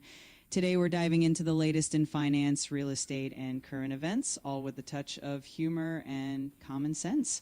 So sit back, relax, and let's get started on making your financial dreams a reality. Okay. That's not bad. I have now decided that I have no problem, that there's no way that AI is going to take over my job. Because that was terrible. Right? Do you think that was terrible? That was terrible, yeah. All right, let's do this. We actually have a caller on the line. We got Ronald on the line. Wants to talk about rental properties. What's going on, Ronald? Yes, Larry. I have a rental property, and I have a management company that handles it for me. Uh-oh. So they've been handling it pretty well. Okay. But my question is, I've had the same tenant in there for, I guess, about 3 or 4 years now. But they charge me a fee. I've been a great tenant. But they charge me a lease fee every year, even if it's the same tenant. And is that customary? That's 3 pretty year common lease? pretty common for a for a management company to do that. Here's another question though: have you been increasing your rents every year? Well, I didn't last year, but I'm going to this year for sure. Yeah, what are they charging? About $250? I'm trying to keep the rental. What's that? What do they charge you? About $250 to renew the lease? No, it's $385, which I think is a lot. It's they steep. can charge anything that's in the contract. That's ridiculous. I'm sorry. I usually call them up and say, listen, I'm not paying this. If you'd like, I go to another rental company, and most of the time they'll take that out of the contract. Take the whole thing out, or just reduce it to that amount I asked for? No, tell them to reduce it to zero. So normally, right? Yeah, okay. I mean, the first thing I would ask is, show me the contract. Are you actually signing the tenant? He signed the contract that said it. I've seen that in contract. No. I'm asking. And I always say taken out. That's not my question. My question is, look for the lease. See if they actually signing the tenant on a new lease every year. Wait, some landlords. Do you even get the lease? Some landlords do that. They are doing that. Yeah, they are having it signed every year. I know that. Do they send you a copy of the lease? They did last time that I recall. I'll check my records, but I'm pretty sure they did. A lot of the management companies won't even send you a copy of the lease, which I think is really a problem. However, what's more important is the 385. I would negotiate that. And how many properties do you have? Just one? Just the one, yeah. Yeah, so it's hard to negotiate with just one. But I would call them up and say, I'm thinking of going to another management company. And the reason I'm thinking about going to another management company is because of the 385. Is there anything you could do about it? Right. Okay. I'll definitely do that. Definitely. Okay. I appreciate the info. And I had a similar problem with one of your other callers. One of your other callers called about a clothes dryer. I had a similar problem with a washing machine. And here's somebody went and turned the water off to it, and that's why they couldn't get it to running water in. Oh, wow. And we had a guy go in there and he had something stupid. So yeah, so it happens. And then you have to tell the tenant that, sorry, you turned the water off. I'm not paying this repair bill. Now I'm going to tell you what I do. Exactly. All my leases say the same thing, that washer and dryers are not covered. Like I don't repair the washer. I say the washer and dryer is here. It is not guaranteed that it works. Actually, I shouldn't say it. I say I do not cover repairs on the washer and dryer. I will guarantee that it works for 30 days, and that's it. So I did do that after, like in all the Monroe stuff. Right. It's in all the leases and all the Monroe stuff. But these guys were here before that. Yeah, because what happens, washer and dryers seem to be the biggest problems I have. And it's always somebody puts something in. I have put in. They don't clean the vents. They don't clean the so that's why. I listed as is washer, dryer, refrigerator on mine. Yeah. Okay. Good. There you go. That's what I did. Yeah. Excellent. Yeah, and that worked. I just, to be nice, I had a guy look at it for it. That was all. When are you going to buy more properties? By the way, yes, I got to get around to doing that. Things have been bad right now. I don't have the extra cash right now, but I just definitely want to do that. But I'll look into your investment school for sure. Come to investor school. No. Okay. And we'll teach you how to buy properties with no money. Okay. All right. All right. By the way, you know whose voice you reckon you sound like, don't you? Kermit the Frog. George Wendt? Oh, George Wendt. No, really? George Wendt. Norm from Tears. Yeah, I think so. What it sounds like to me. They sound like Norm. Kermit the Frog. Yeah, when you did that Kermit the Frog once, and I like liked Kermit the Frog speaking. Yeah. Yeah. Yeah. Yeah, but not George Wendt. But I appreciate the info. I mean, not that I care if it's George Wendt or not, but I don't think I sound like George Wendt. Okay, I thought you did. Okay, well, that's okay. That's me. Remember, you hear differently than I do. Yes, exactly. Maybe it's coming over my radio different. But yeah, I'll definitely look in your you need in to your change class, some Larry. of the tubes in your radio, man. Okay. All right, but no, I appreciate it. Take care, man. Good show. Good show. I've listened to you several times. Well, Take care. thank you. All right. You too. Yeah. Bye. Goodbye. I see Glenn doesn't even know you, so he's trying to disconnect you. He doesn't even disconnected you yet. Glenn's been typing something. It looks like he's typing a book, right on the chat screen. It looks like he's typing a book. Okay, so Omri, what are we doing in Ruskin? What are we doing? We need to run electric wires from the electric poles to the 3 units that we brought a year ago. And we are praying for a better weather storm season this year. Yeah, I know, really. That's what we are doing. Trying to we figure need out. no hurricane this year. No hurricane at all we had this hurricane year. 1 year and then a hurricane again. We did. We had 2 hurricanes. In 2 years. We came up pretty good. Yeah. We recovered pretty well. You need to remember we brought those mobile homes just before Helene came. Yeah. And then Milton came. All those things came together, and it wasn't so easy. But we recovered, and all the units are rented. Hopefully, I think the last one that wasn't rented is rented will be rented as of August 1st. That'd be great. Okay. We already got a deposit for it. All right. And that's it. We have 3 more to rent. Excellent. Mm-hmm. Let's go. Let's make it happen. We'll try. Good. Ruskin's an interesting property. Everything is every property is an interesting property to me. Every property has its own up and down and the story about it. Exactly. So there's that house I bought in Florida, in Ruskin. Is it rented? It is not rented yet. Okay. I'm having trouble renting it, which is fine. I'll get it rented. But you know, did I tell you what happened with the HOA? So the last thing I know is that I will do it because you won't keep up. So Larry bought a property in Ruskin in a community with an HOA. While Larry bought the property, the driveway was painted. It was painted by the previous owner. Correct. The driveway was painted. It was painted gray. It was painted, this gray. It's basically they painted the asphalt. It's very short. It's not like a big driveway. It's just to the garage. And the HOA demanded. Can I say demanded? Well, they sent me a letter saying that you painted your driveway. Yeah. And you didn't put an architectural request in, and you have to put it back immediately, or have it approved by the HOA. Whatever they're saying.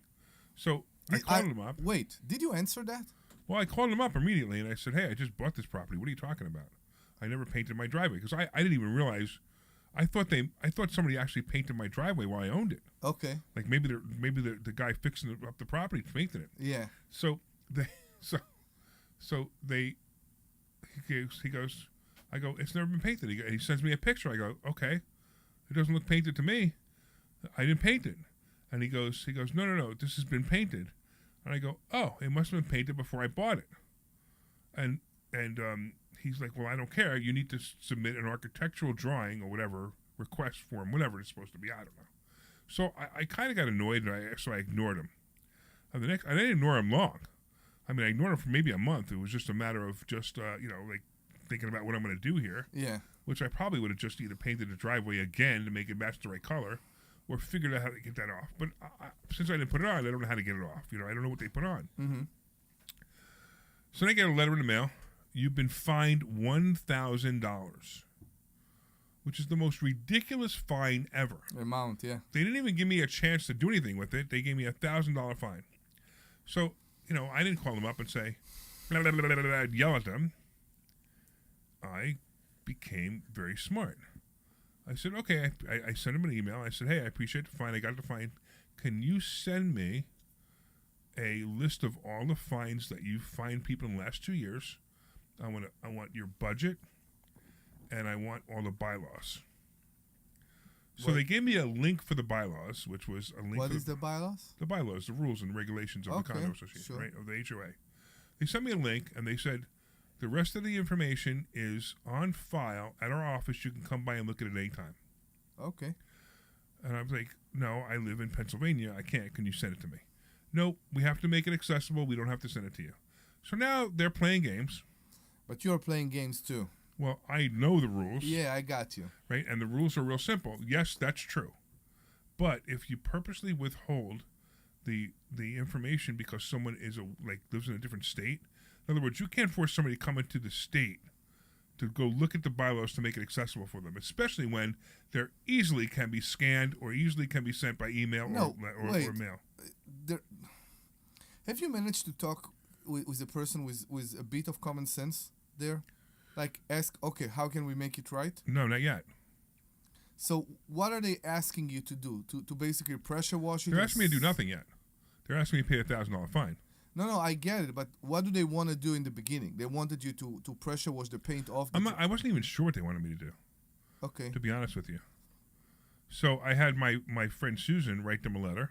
Mm-hmm. And it's interesting because the letter basically says Florida courts have consistently interpreted access to mean meaningful and practical access, requiring an out-of-state owner to travel solely for the purpose of record review is unreasonable and constitutes a willful violation of Florida law, and such a violation triggers statutory damages of at least $50 a day up to $500 and may expose the HOA to additional penalties or administrative complaints. So I wrote that to them. I explained the law to them, and the response back was, we must make it accessible. No, the response back to me was, we sent your email off to our attorney. We'll let you know. Okay. Because they're now they're realizing that I don't play games. I want to see who else has been fined for this, because I know there's other driveways with the same color on them.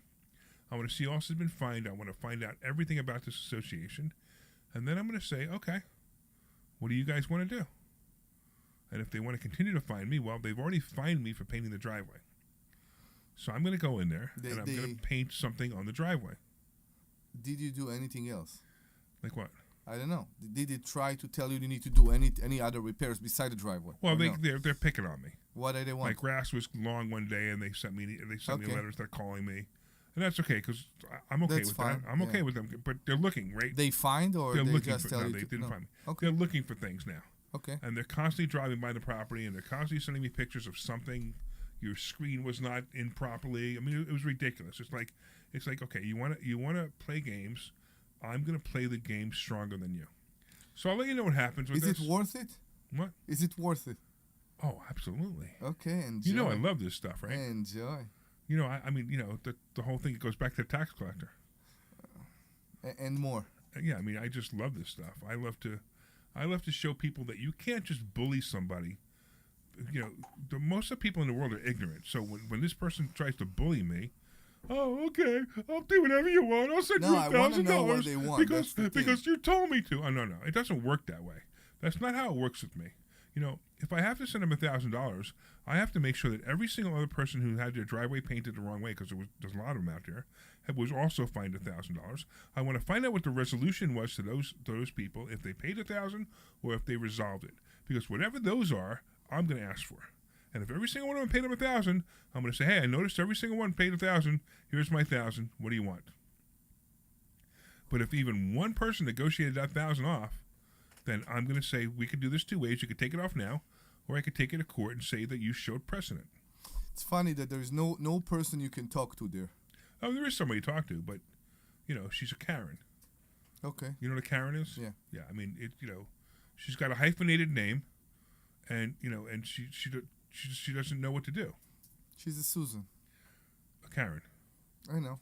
Here we call her a Susan. Oh yeah, she actually sounds like this Susan. So yeah, Let me know what I could do for you. Let me know what I could do for you. Mm-hmm. So they're not going to get away with it. So I just thought I'd let you know that I'm having trouble with this HOA, and it's been an interesting ride. Many things happened. I believe I blame this pandemic that we had. People forgot how to treat each other. That's right.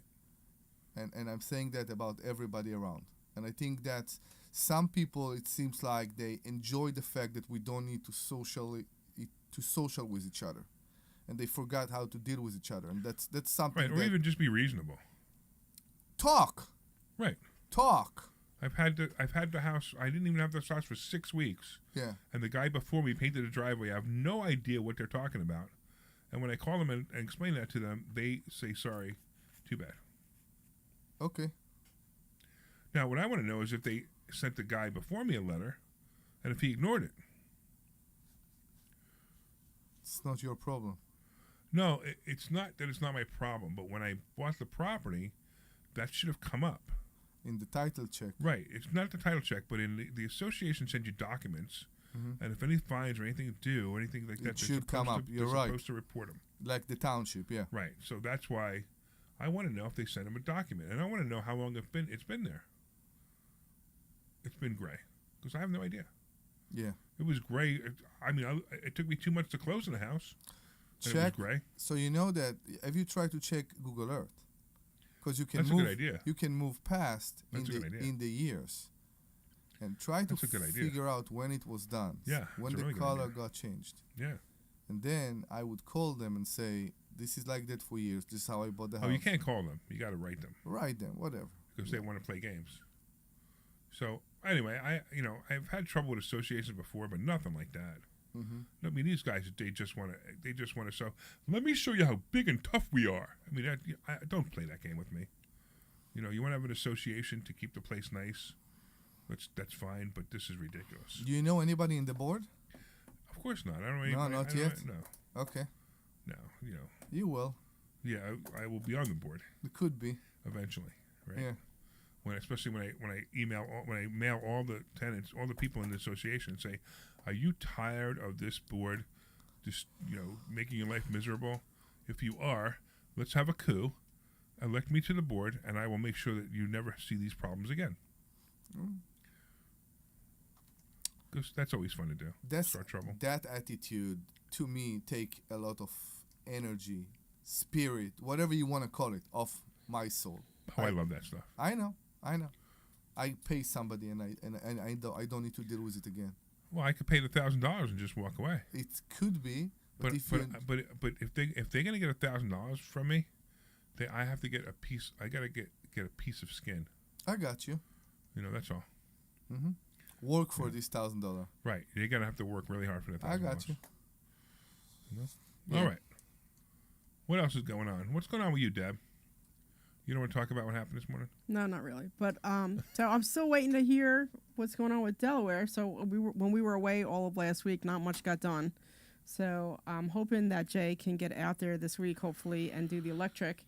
And hopefully maybe Blake can go out and do some of the plumbing. But there's not much plumbing to do. But and I'm waiting to hear back from an HVAC guy because I need somebody who's licensed out there to do the HVAC. So Right. I'd like to get this moving again. And if I can get out there Wednesday or Tuesday, that would be great so I can get this project moving again. And then I did get title back on that other property I'm buying out in Germantown. So I have to send out the promissory note and the mortgage to my lender by Monday so that we can get all that squared away. So hopefully I can close on that in the next week or two and get that one moving. But that one, it looks like it's a Section 8. Like the rent for Section 8 is like insane. Did you see the rent for that? Like, so I think this was the one I referred you to. Yeah, this one you referred me to. So because like in Germantown, it should be very high. It is. So I think the regular rent it's like right on the cusp, but like according to the zip code, it's technically Germantown, and so the rent if I just do it on Facebook Marketplace is like $1,300. It's not a lot, but with Section 8, it's like $1,800. Wow. It's like a huge difference. So I am more than happy to put. Yeah. Wow. You can owe me dinner on that one. I'm more than happy to put in a Section 8 tenant on that one. So to get $1,800 a month on that. Yeah, that's the guy who called last Monday when I was at your house. Maybe I don't remember. When I was at your house. Yeah, I think so. Yeah. It's this guy. I think that's the guy. Yeah. Okay. Yeah. Awesome. So I didn't want it because it was in Philly, so I gave it to Deb. Yeah, so it's under contract, and then we just got title. That's awesome. That's the title I showed on Thursday at class. So, and there's a couple of things I need the guy to send in to them, and then, like I said, I'll get the promissory note, and so I have the money secured, already. So, awesome. So that'll be good, and then that'll hopefully close in the next 2 weeks. So. It all works. I like it when people are buying properties and making money. Yeah, so the whole Delaware thing is just throwing me off a little bit because it's taking a little bit longer to get that done. But we need some callers. Can you get us some callers? Yeah, I don't think we said the phone number enough this hour. That's 855-939-1137. 855-939-1137. Call us at 855-939-1137. And what are we doing? We also have my book. You guys want a free copy of my book? You can take out your cell phone, and you can send a text message with the word HACKS, H-A-C-K-S. That's HACKS, H-A-C-K-S, to the phone number 26786. 26786. You get a free copy of my book. And you know what? It's a good book. It is a good book. You know how I know it's a good book? Because you wrote it. No, because everybody tells me it's a good book. And we do have a special speaker coming in on Thursday, but you're going to be here, so that's going to be nice. Yeah. So we have a speaker coming in about note investing. Oh, yeah, this is going to be a good one. It's going to be a good class. So, so if you want to learn something special, something that you probably didn't even know existed, which is buying people's notes, buying people's mortgages, you could do that. And he'll be talking about that. That will be coming at 7 o'clock. 7 o'clock this Thursday. Go to investorschooling.com. That's investorschooling.com, and you can take that class for free. For free? For free. For free. For free. All right. I got Omri on his cell phone. I got Debbie on her cell phone. I'm not on my cell phone. You were. Okay. I was disputing the charge. I was disputing the charge. It's a weird day. You know, I need a topic. Well, or do you want to go to commercial now and come up with a topic during commercial? Sure, let's do that. All right, let's go to commercial. This is Larry Steinhouse with Investor Schooling. Listen, you need to take a complimentary class this Thursday. You need to learn how to invest in real estate. You need to learn how to invest in the stock market. You need to learn how to invest in stock options. And you need to learn how to make more money than you've ever made before. Epstein stuff. Why aren't you here? Come to investorschooling.com. Take a complimentary class this Thursday. I gotta tell you, man. Learn. That's he is self-immolating. Take your complimentary class this Thursday. He is imploding. This is Larry Steinhouse with Investor Schooling. Listen, I can't tell you everything we do in 30 seconds. If you're going to talk about it, I would say so you need to come to class this Thursday night, and you need to learn and spend some time with us to see how you can make more money than you've ever made before. That's right. We'll teach you ways that you've never even heard of to make money. So go to investorschooling.com and sign up for this Thursday night's class. Take your complimentary class this Thursday. I think rich and powerful people and Epstein started by being a bunch of porn dogs who can't control themselves. Hey, this is Larry Steinhouse with Investor Schooling. Did you know that there are a lot of altruistic reasons that you should become a real estate investor? That's right. You get to rent houses to really nice people who need houses. And you know what? When there's a housing shortage and you have a house for them, they are so happy. I've actually gotten hugs from tenants. So come to investorschooling.com and you will learn how to be a landlord the right way. That's right. We have a complimentary class this Thursday night, and this way you can get hugs from your tenants too. Go to investorschooling.com. We'll see you Thursday night at 7 o'clock. Hey, this is Larry Steinhouse with Investor Schooling. How many times are you going to listen to my voice before you finally go to investorschooling.com? All right, I'll have a caller for you also when we come back. I can't believe you haven't signed up for a class yet. You're going to learn real estate investing. You're going to learn stock options trading. You're going to learn things about money that you didn't even know existed. Go to investorschooling.com right now. Oh my goodness. This Thursday, investorschooling.com, and take that free class. See you there. Hey, this is Larry Steinhouse with Investor Schooling. I've been talking about myself for all these years. Now it's time for you to hear from one of our great clients. Investor Schooling lives up to the promises. Larry's a great teacher, teaches about the whole new approach to thinking about money. I've taken to heart many of the things that he's taught me, and my financial life has improved. Come to Investor Schooling, and you could be just like Charlie and change your financial life. Go to investorschooling.com. We will see you Thursday. This program is paid for by Investor Schooling.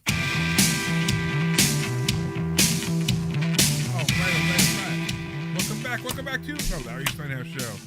I'm here with my co-host, Omri Morad and Dr. Deb Anderson, and we are just having a really relaxed time. We're not even having a good time. We're having a relaxed time. Calm. It's so calming. It's almost like, wow, I don't know what else I want to talk about right now. So apparently I owe you dinner for getting this property? Yes. We could always go back to Smith & Walensky and get that tomahawk. Ooh, that was good, wasn't That it? was Yeah, a we good were in steak. Vegas. We had a tomahawk at Smith & Wollensky. That was really good. The That was tomahawk at Smith & Wollensky is one of the best, absolute best. Although we'd have to have it cooked right the first time, as just like medium. I know it was. You know, it was it was very rare. It was very rare. Yeah, and I mean, I asked for it medium rare plus, and they made it rare. It was very rare. So, and usually I like rare, but I didn't like the tomahawk rare. I like filet mignon rare. Okay. Yeah. You know, So we actually had to put it back on we actually Yeah. asked them to put it back on the grill, which is kind of unusual, Yeah. but it was still really good. It's a great steak. That's a $275 steak. Yeah. So I actually will not buy that for you, but. Oh, wait a minute! You got a property. That I think is probably worth about $120,000 for $75,000. 70. Right, $70,000. That I negotiated for you. Yes. And you're going to make all this money in Section 8, and you won't buy me a $275 steak? I'll think about it. No, the only thing is that it means that we have to go back to Vegas. Vegas, yeah, right. Yeah. Well, we will go back. We'll go back to Vegas because we'll have another Financial IQ event there. Are we doing RISCON this year? We are doing RISCON. It's at the Kennedy Center. Where is it? So I will be speaking. Where's the Kennedy Center? Yeah. In Washington. So we're not doing the F1. No. Oh. No, but I don't think so. It's like every year he changes it, so I don't know. Okay. So do I get invited to this year or no? What? I don't get invited to that one this year. What? My God! Why am I not getting invited to Vegas? What are you always seeing? Why everybody else get things that you don't, but you don't see what you get that others don't get? What do I get that other people don't get? So much. Tell me something. Tell me. What do I get that other people don't get? There's no doubt she's in a bad mood today. Well, I'm asking you a question. This just went out of control here. I'm asking you a guys question. Are jealous of each other? No, I'm You're not jealous. both my friends. It's okay. No. Even when Omri's being a jerk, you guys are still my best friends. I'm a jerk, really. Anyway. And even when Debbie's in a bad, pissy mood, you're still my best friends, okay? Anyway, moving on. Moving on. Hey, it looks like we got Roscoe in Levittown. What's going on, Roscoe? Hey, good afternoon, folks. What's happening? Yeah, what's happening? What can we help you with? Yeah. Okay. First, I want to give you a commendation. I did look at your book again, and it's really good. Thank you, man. Especially the stocks. That's what interested me, the stock talk. Okay. But I have a question because this is in your Ballywick, and I haven't heard you mention it. Maybe Ballywick. you did. I haven't heard that word in probably 20 years. What is it? Ballywick. It's like in his lane, like in like his expertise. It's a really powerful word. But I'm a tad older than you, so I get. His name is Roscoe. So Roscoe would use a word like Ballywick. Go ahead, Roscoe. I'm sorry. Okay. Like I say, I'm a tad older than you guys, so it's understandable. But listen, I wanted to ask you about a stock that is in your lane, like the lady said, and it is Open Door. Have you heard about it? It's the latest craze, the meme craze. So they deal with real estate. So let me see if I can look it up for you. So while you're looking that up, I used to be friends with somebody, and her brother his name was Romeo. Romeo. His brother's name was Romeo, and I think the father's name was Romeo, so they passed it down. And then he hated the name Romeo, so they used to call him like Ronnie or something. But like his name was Romeo. So I remember answering the phone, her line, and I'm like, "Yo, it's Romeo. How are you? We love your name." And he was like so embarrassed. It was pretty funny. All right. Oh, that's a nice name. Well, I have a lot of Roccos in my family, so I'm Roscoe. Okay, there we go. All right, so Roscoe, I'm looking up Open Door right now, and I know what they are because I know who they are. So, look, this is a speculation play. The stock has gone from 50 cents to $5, and it went back to $2.50. The volume was unbelievable. 214 million shares. Oh, wow. That's insane. Yeah, that's why I'm asking you. It's a mem stock now, and it was going to 5, and BlackRock stumped 35 million shares. So then it went back to 2. But this week it's going to potentially fly. You could be right. I just thought maybe you were in. Maybe you were in on it. So here's the thing with what we teach. We don't teach you how to speculate. We teach you how to make what's probably a sure thing. So I wouldn't touch this with your money. Sure. You know, we talk about stocks that have consistent patterns, stocks that are no-brainers. We're not looking to make 1,000 to 1 on our money. We're looking to make 30 to 40% on our money in a short period of time, and that's the difference between this and that. But I agree. So if you brought this stock up, while I was in class, and you said, "What can you do with it?" Do you own this stock right now? I've traded it. I bought it and sold it, and I bought it back. And yes, I own it now. I had some options, and I'm doing pretty good on it. But I think now that the big suits are out of it, like BlackRock, it's got a chance to fly. But I don't know. You never know with these things. But I agree with you. Your book.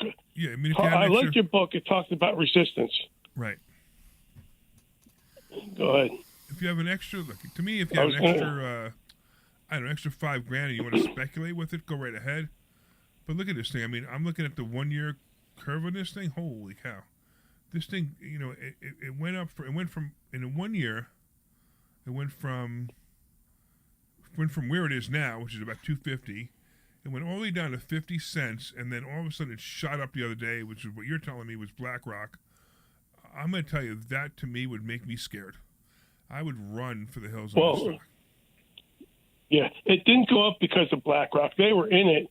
It went up because some guy named Eric Jackson, who picked Carvana, he's a money manager, says that Open Door is going to come out positive in the next 6 months, just like Carvana did.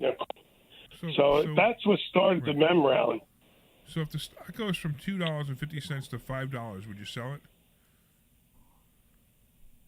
I'd probably sell half because I know that GameStop, that stock, and a couple others, they really fly.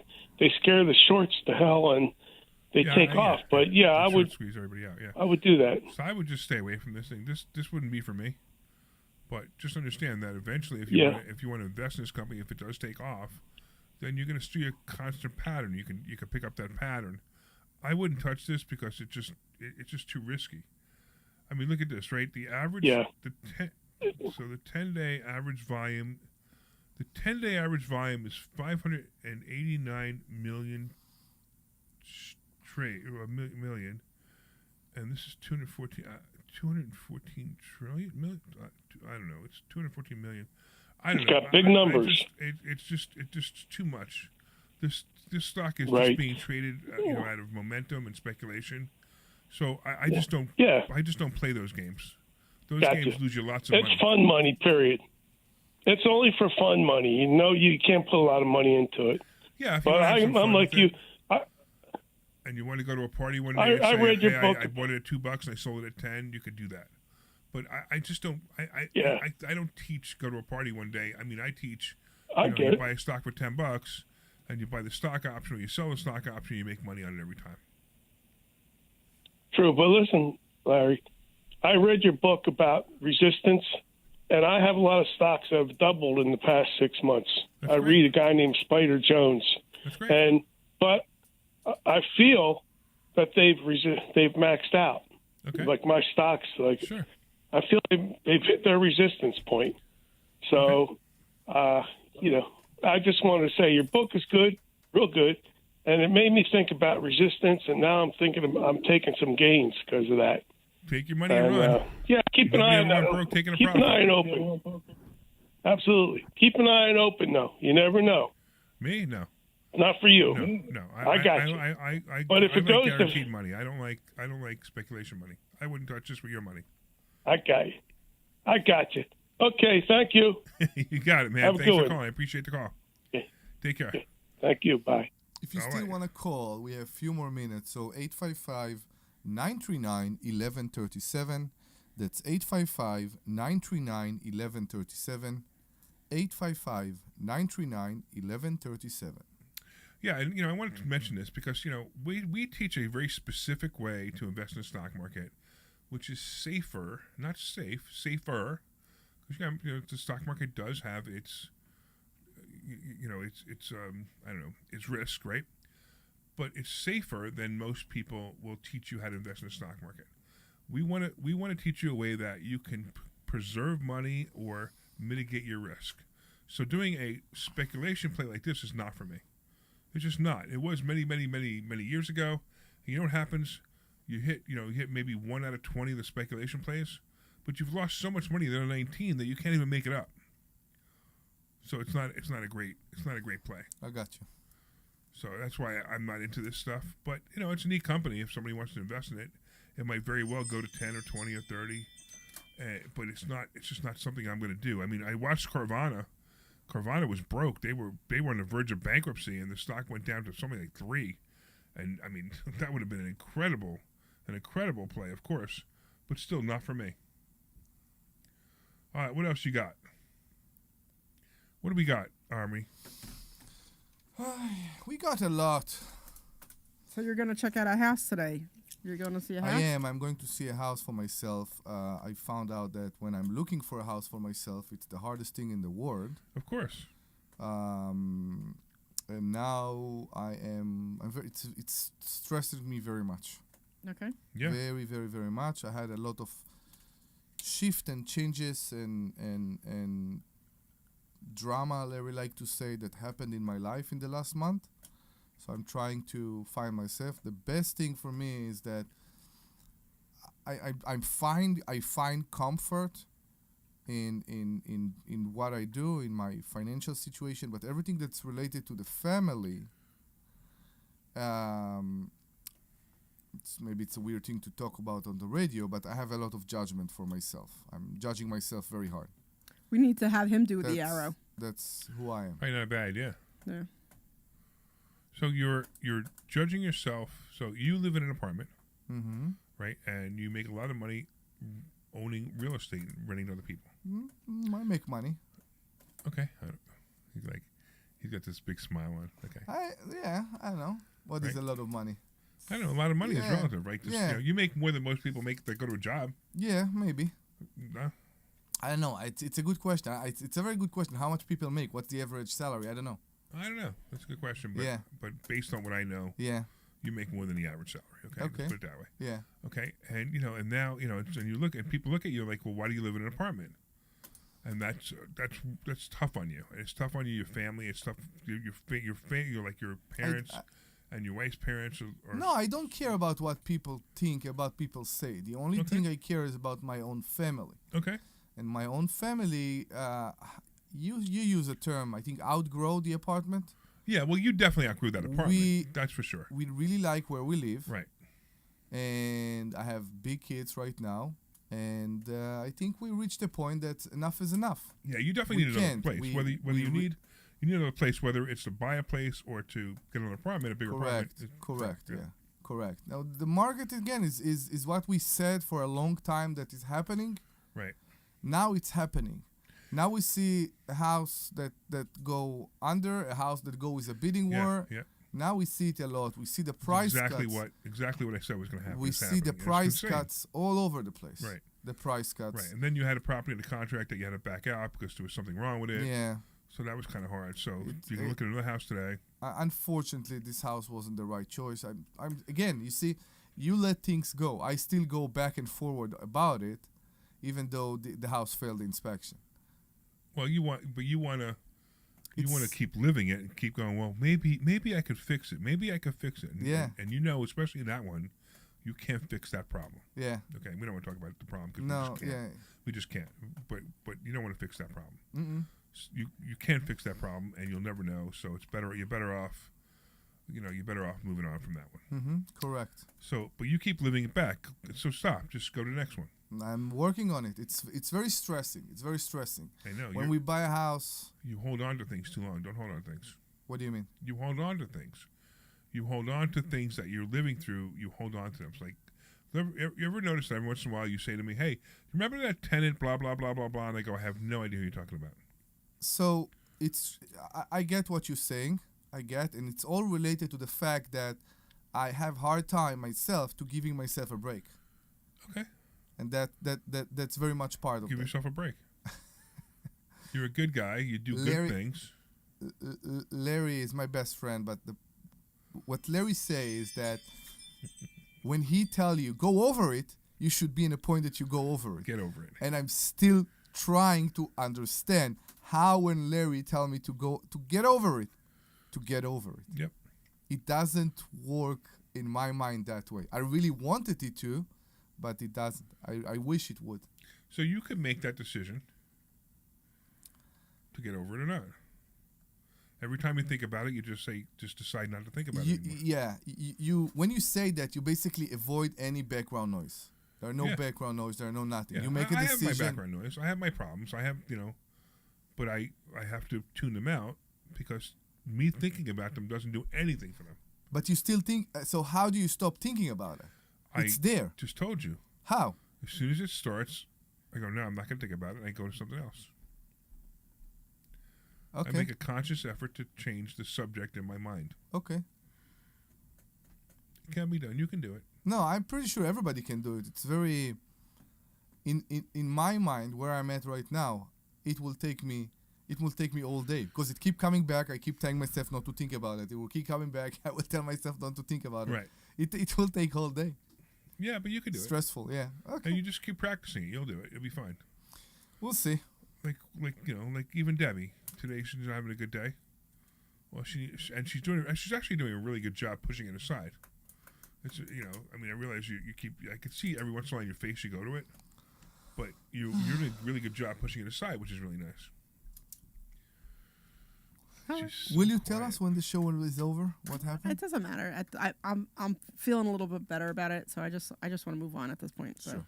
Yeah, can we move on? Yeah. Can we move on? Yeah, just want to move on. Did we made you feel better? I got in a tiff with my husband this morning. Okay. So, and Phil and I, we don't fight. We just don't fight. Mm-hmm. So what he told me and the reality of it was very different, and it really set me off. Gotcha. I would bet Phil doesn't want you to talk about it on the radio. And that's as much as I'm going to say. Good, leave it alone. All right, and which I kind of figured that's what happened, but I didn't want to say anything. Okay, so Glenn, I have a question for you. The sweet. Yes, sir. Yes. You suggested I bring something up. What do you want me to bring up? Oh, I was just wondering what your take was on this whole Epstein file debacle. Oh, I love it. I think it's absolutely hysterical. What's his name? Sterling put something up on Facebook earlier today or yesterday. He said, "How come none of this came up in the last 4 or 8 years, but now it's an issue? Like the last time that Trump ran for president, why did none of this come up? But why is it coming up now? See that I'm putting you to sleep already." Yep, it's all you. Yeah. No, but I thought that was an interesting observation that he said. So let's just talk about the Epstein thing, which has been talked about for the last 6 or 8 years. I don't even remember. It's been for a while. It's been a while. Right. I don't even know when Epstein got killed. Committed suicide or got Clintonized. It was like 2019. Did you hear that? It was like something like. I didn't know there was a question about that. There's been like a significant amount of people who have committed suicide in the Clinton. Did you read about that? You didn't know that? No, I had no idea. Yeah, you didn't know that that's called Clinton side? No, I didn't know. Yeah, people call it Clinton side because there's so many people who've died under the Clinton, because of that were connected to Clintons. Yeah. I mean, they're even saying that the bombing that building, what was it called? Was part of Clinton's too. I forgot the building. But yeah, there's some. If all of these theories are true, there's some serious stuff going on in our government that is really, really bad, really bad. And I think what happens is we keep getting closer and closer to it, and then the people with the information just disappear. Right. I mean, Epstein. I bet you Epstein had a lot of information, and he was Clintonized. Gone, no doubt in my mind. Yeah. And there's no doubt in my mind that given the history of Bill Clinton that we know of, just the public history, that Bill would go to an island, whether there were little girls or adults. I don't know. The real question is whether they were under 18 or not. And if they were over 18, if they were consenting adults, I don't have a problem with it. But if they were not consenting adults, and that seems to be where the problem is, where they were under 18 or they weren't consenting adults, then that's slavery and child abuse. Yeah. So I really don't know what's going to come of this. I mean, the rumor is that Trump had Jeffrey Epstein at Mar-a-Lago many, many years ago and threw him out because he found out or he felt that Epstein was a bad guy. Oh, really? Threw him out and never talked to him again. Okay. So I don't know. And then we got Bill Clinton, who there's a history of going on the plane with him. Again, that doesn't mean anything. To me, it doesn't mean anything if he went to Epstein's Island. It doesn't mean anything if he slept with all Epstein's women as long as they were consenting and they were over 18. I don't have a problem with it. What I have a problem with is what they suggested is that these women were held as slaves, they were raped, and they were under 18. Now, here's the other thing. Have you ever heard of one of these women speaking out and saying, I was one of those women and this is what happened? There is no one admitting that it happened to them. Really? Yeah. Well, there was the one who died recently she said many times, I'm not suicidal, I'm not suicidal. Then she was in a car accident, and a couple of months after that, she committed suicide. That was just recent. She never got to speak. She never got to speak. Well, coincidentally, never got to speak. Right, and that's what's happening. What's happening is this kind of thing is, going on and on. So either these people don't exist, or they're all scared, or there really is nothing going on here.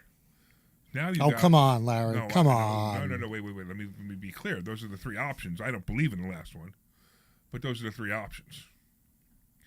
And now you got Maxwell in jail. Ghislaine Maxwell in jail, right? And, what did she do? Did anybody ever say that she didn't, they said that, I don't even know what she's in jail for, but what the charges were. But again, did anybody step forward and say, yeah, she did these things? And I don't know. What did she do? What's the story? She was finding the women and trafficking them. Yeah, that's what it was. Human trafficking. Yeah, she was trafficking them. Under 18, having sex with men. That's what this seems to be.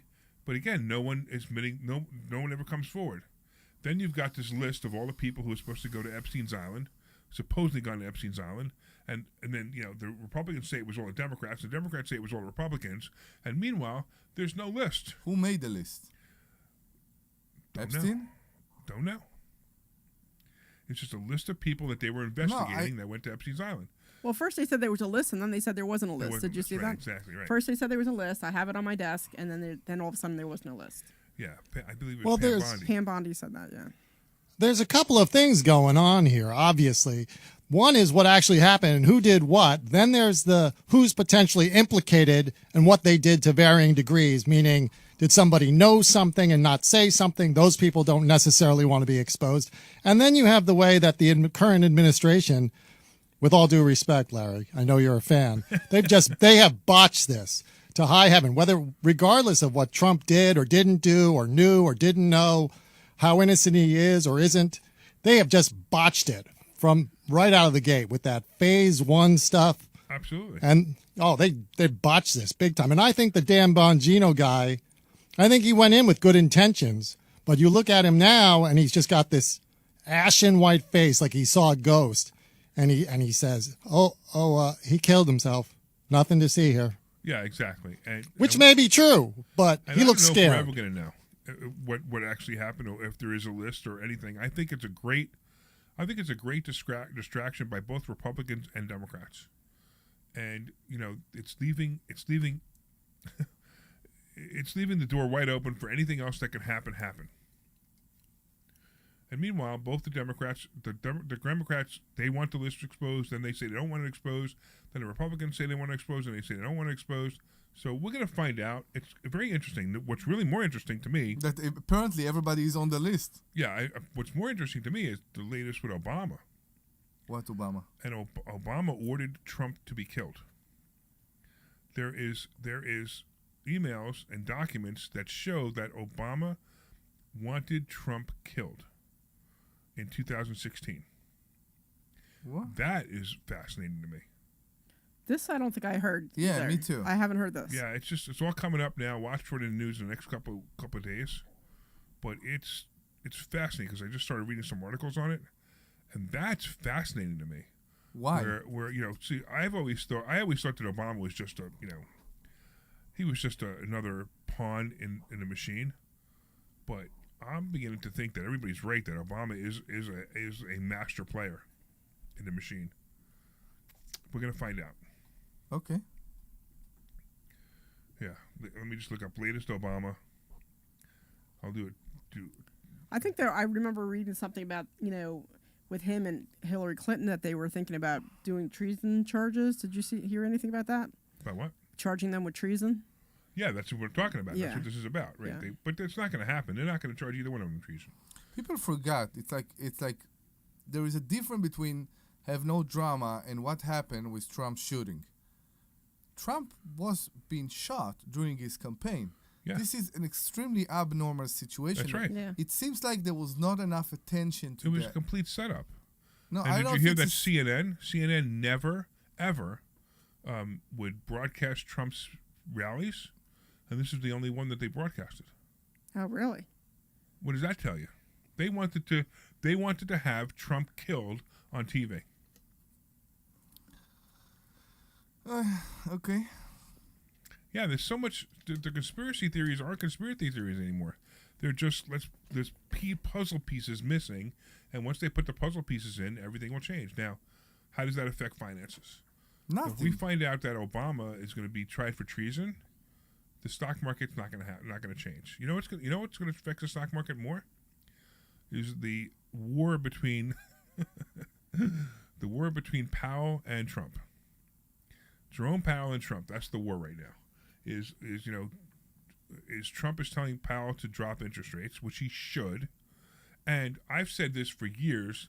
I agree with Trump 100% that Powell is always behind. He should have raised interest rates 2 years before during he raised COVID, them, yeah. And now it's time to drop them. So he's just making mistakes all over the place, and Trump is doing the best he can to hold it together. The economy is going to be a big problem soon because we can't maintain this. Now, Trump also has selfish reasons to drop the interest rates, which is that the economy will pop. The stock market will pop, the economy will pop, the housing market will pop, and that will make Trump look good. But he doesn't care. He is not running again next year. He cannot run again. Not next year, next term. He can't run again. As a matter of fact, that's why I think Trump is so aggressive right now, because he can't lose. He wants to hold the changes. He's got 3 years to do everything he said he's going to do, and he's going to do it. And that's why I like Trump, because he really is the guy who's going to go into the White House and change everything. I mean, in the last 6 months, you've seen what's been going on. Yeah. It's amazing to me. And I'm just sitting back and watching. I'm watching the Epstein thing. I'm watching the Obama thing. I'm watching, the immigration issue. I mean, everything that we've always wanted that thought would never happen are happening. I mean, it's insane what's going on right now. And I like it. Can't blame you. I like everything that Trump's doing. And at the same time, it's also interesting to watch the country change back to the way it should be and used to be. Anyway, with that, we are a financial show. I am Larry Steinhouse. This is the Larry Steinhouse Show. And, if you want to go to Investor Schooling, go to investorschooling.com, take a complimentary class, and you can see my Trump-signed jacket. I have a Trump-signed jacket on the wall. It's actually really cool. He did sign it. He signed it personally. So go to investorschooling.com, take a free class this Thursday. That's investorschooling.com. And we will see you on Thursday. Thanks, everybody. Appreciate it. Bye-bye. This program is paid for by Investor Schooling. All opinions are... All right, you are clear.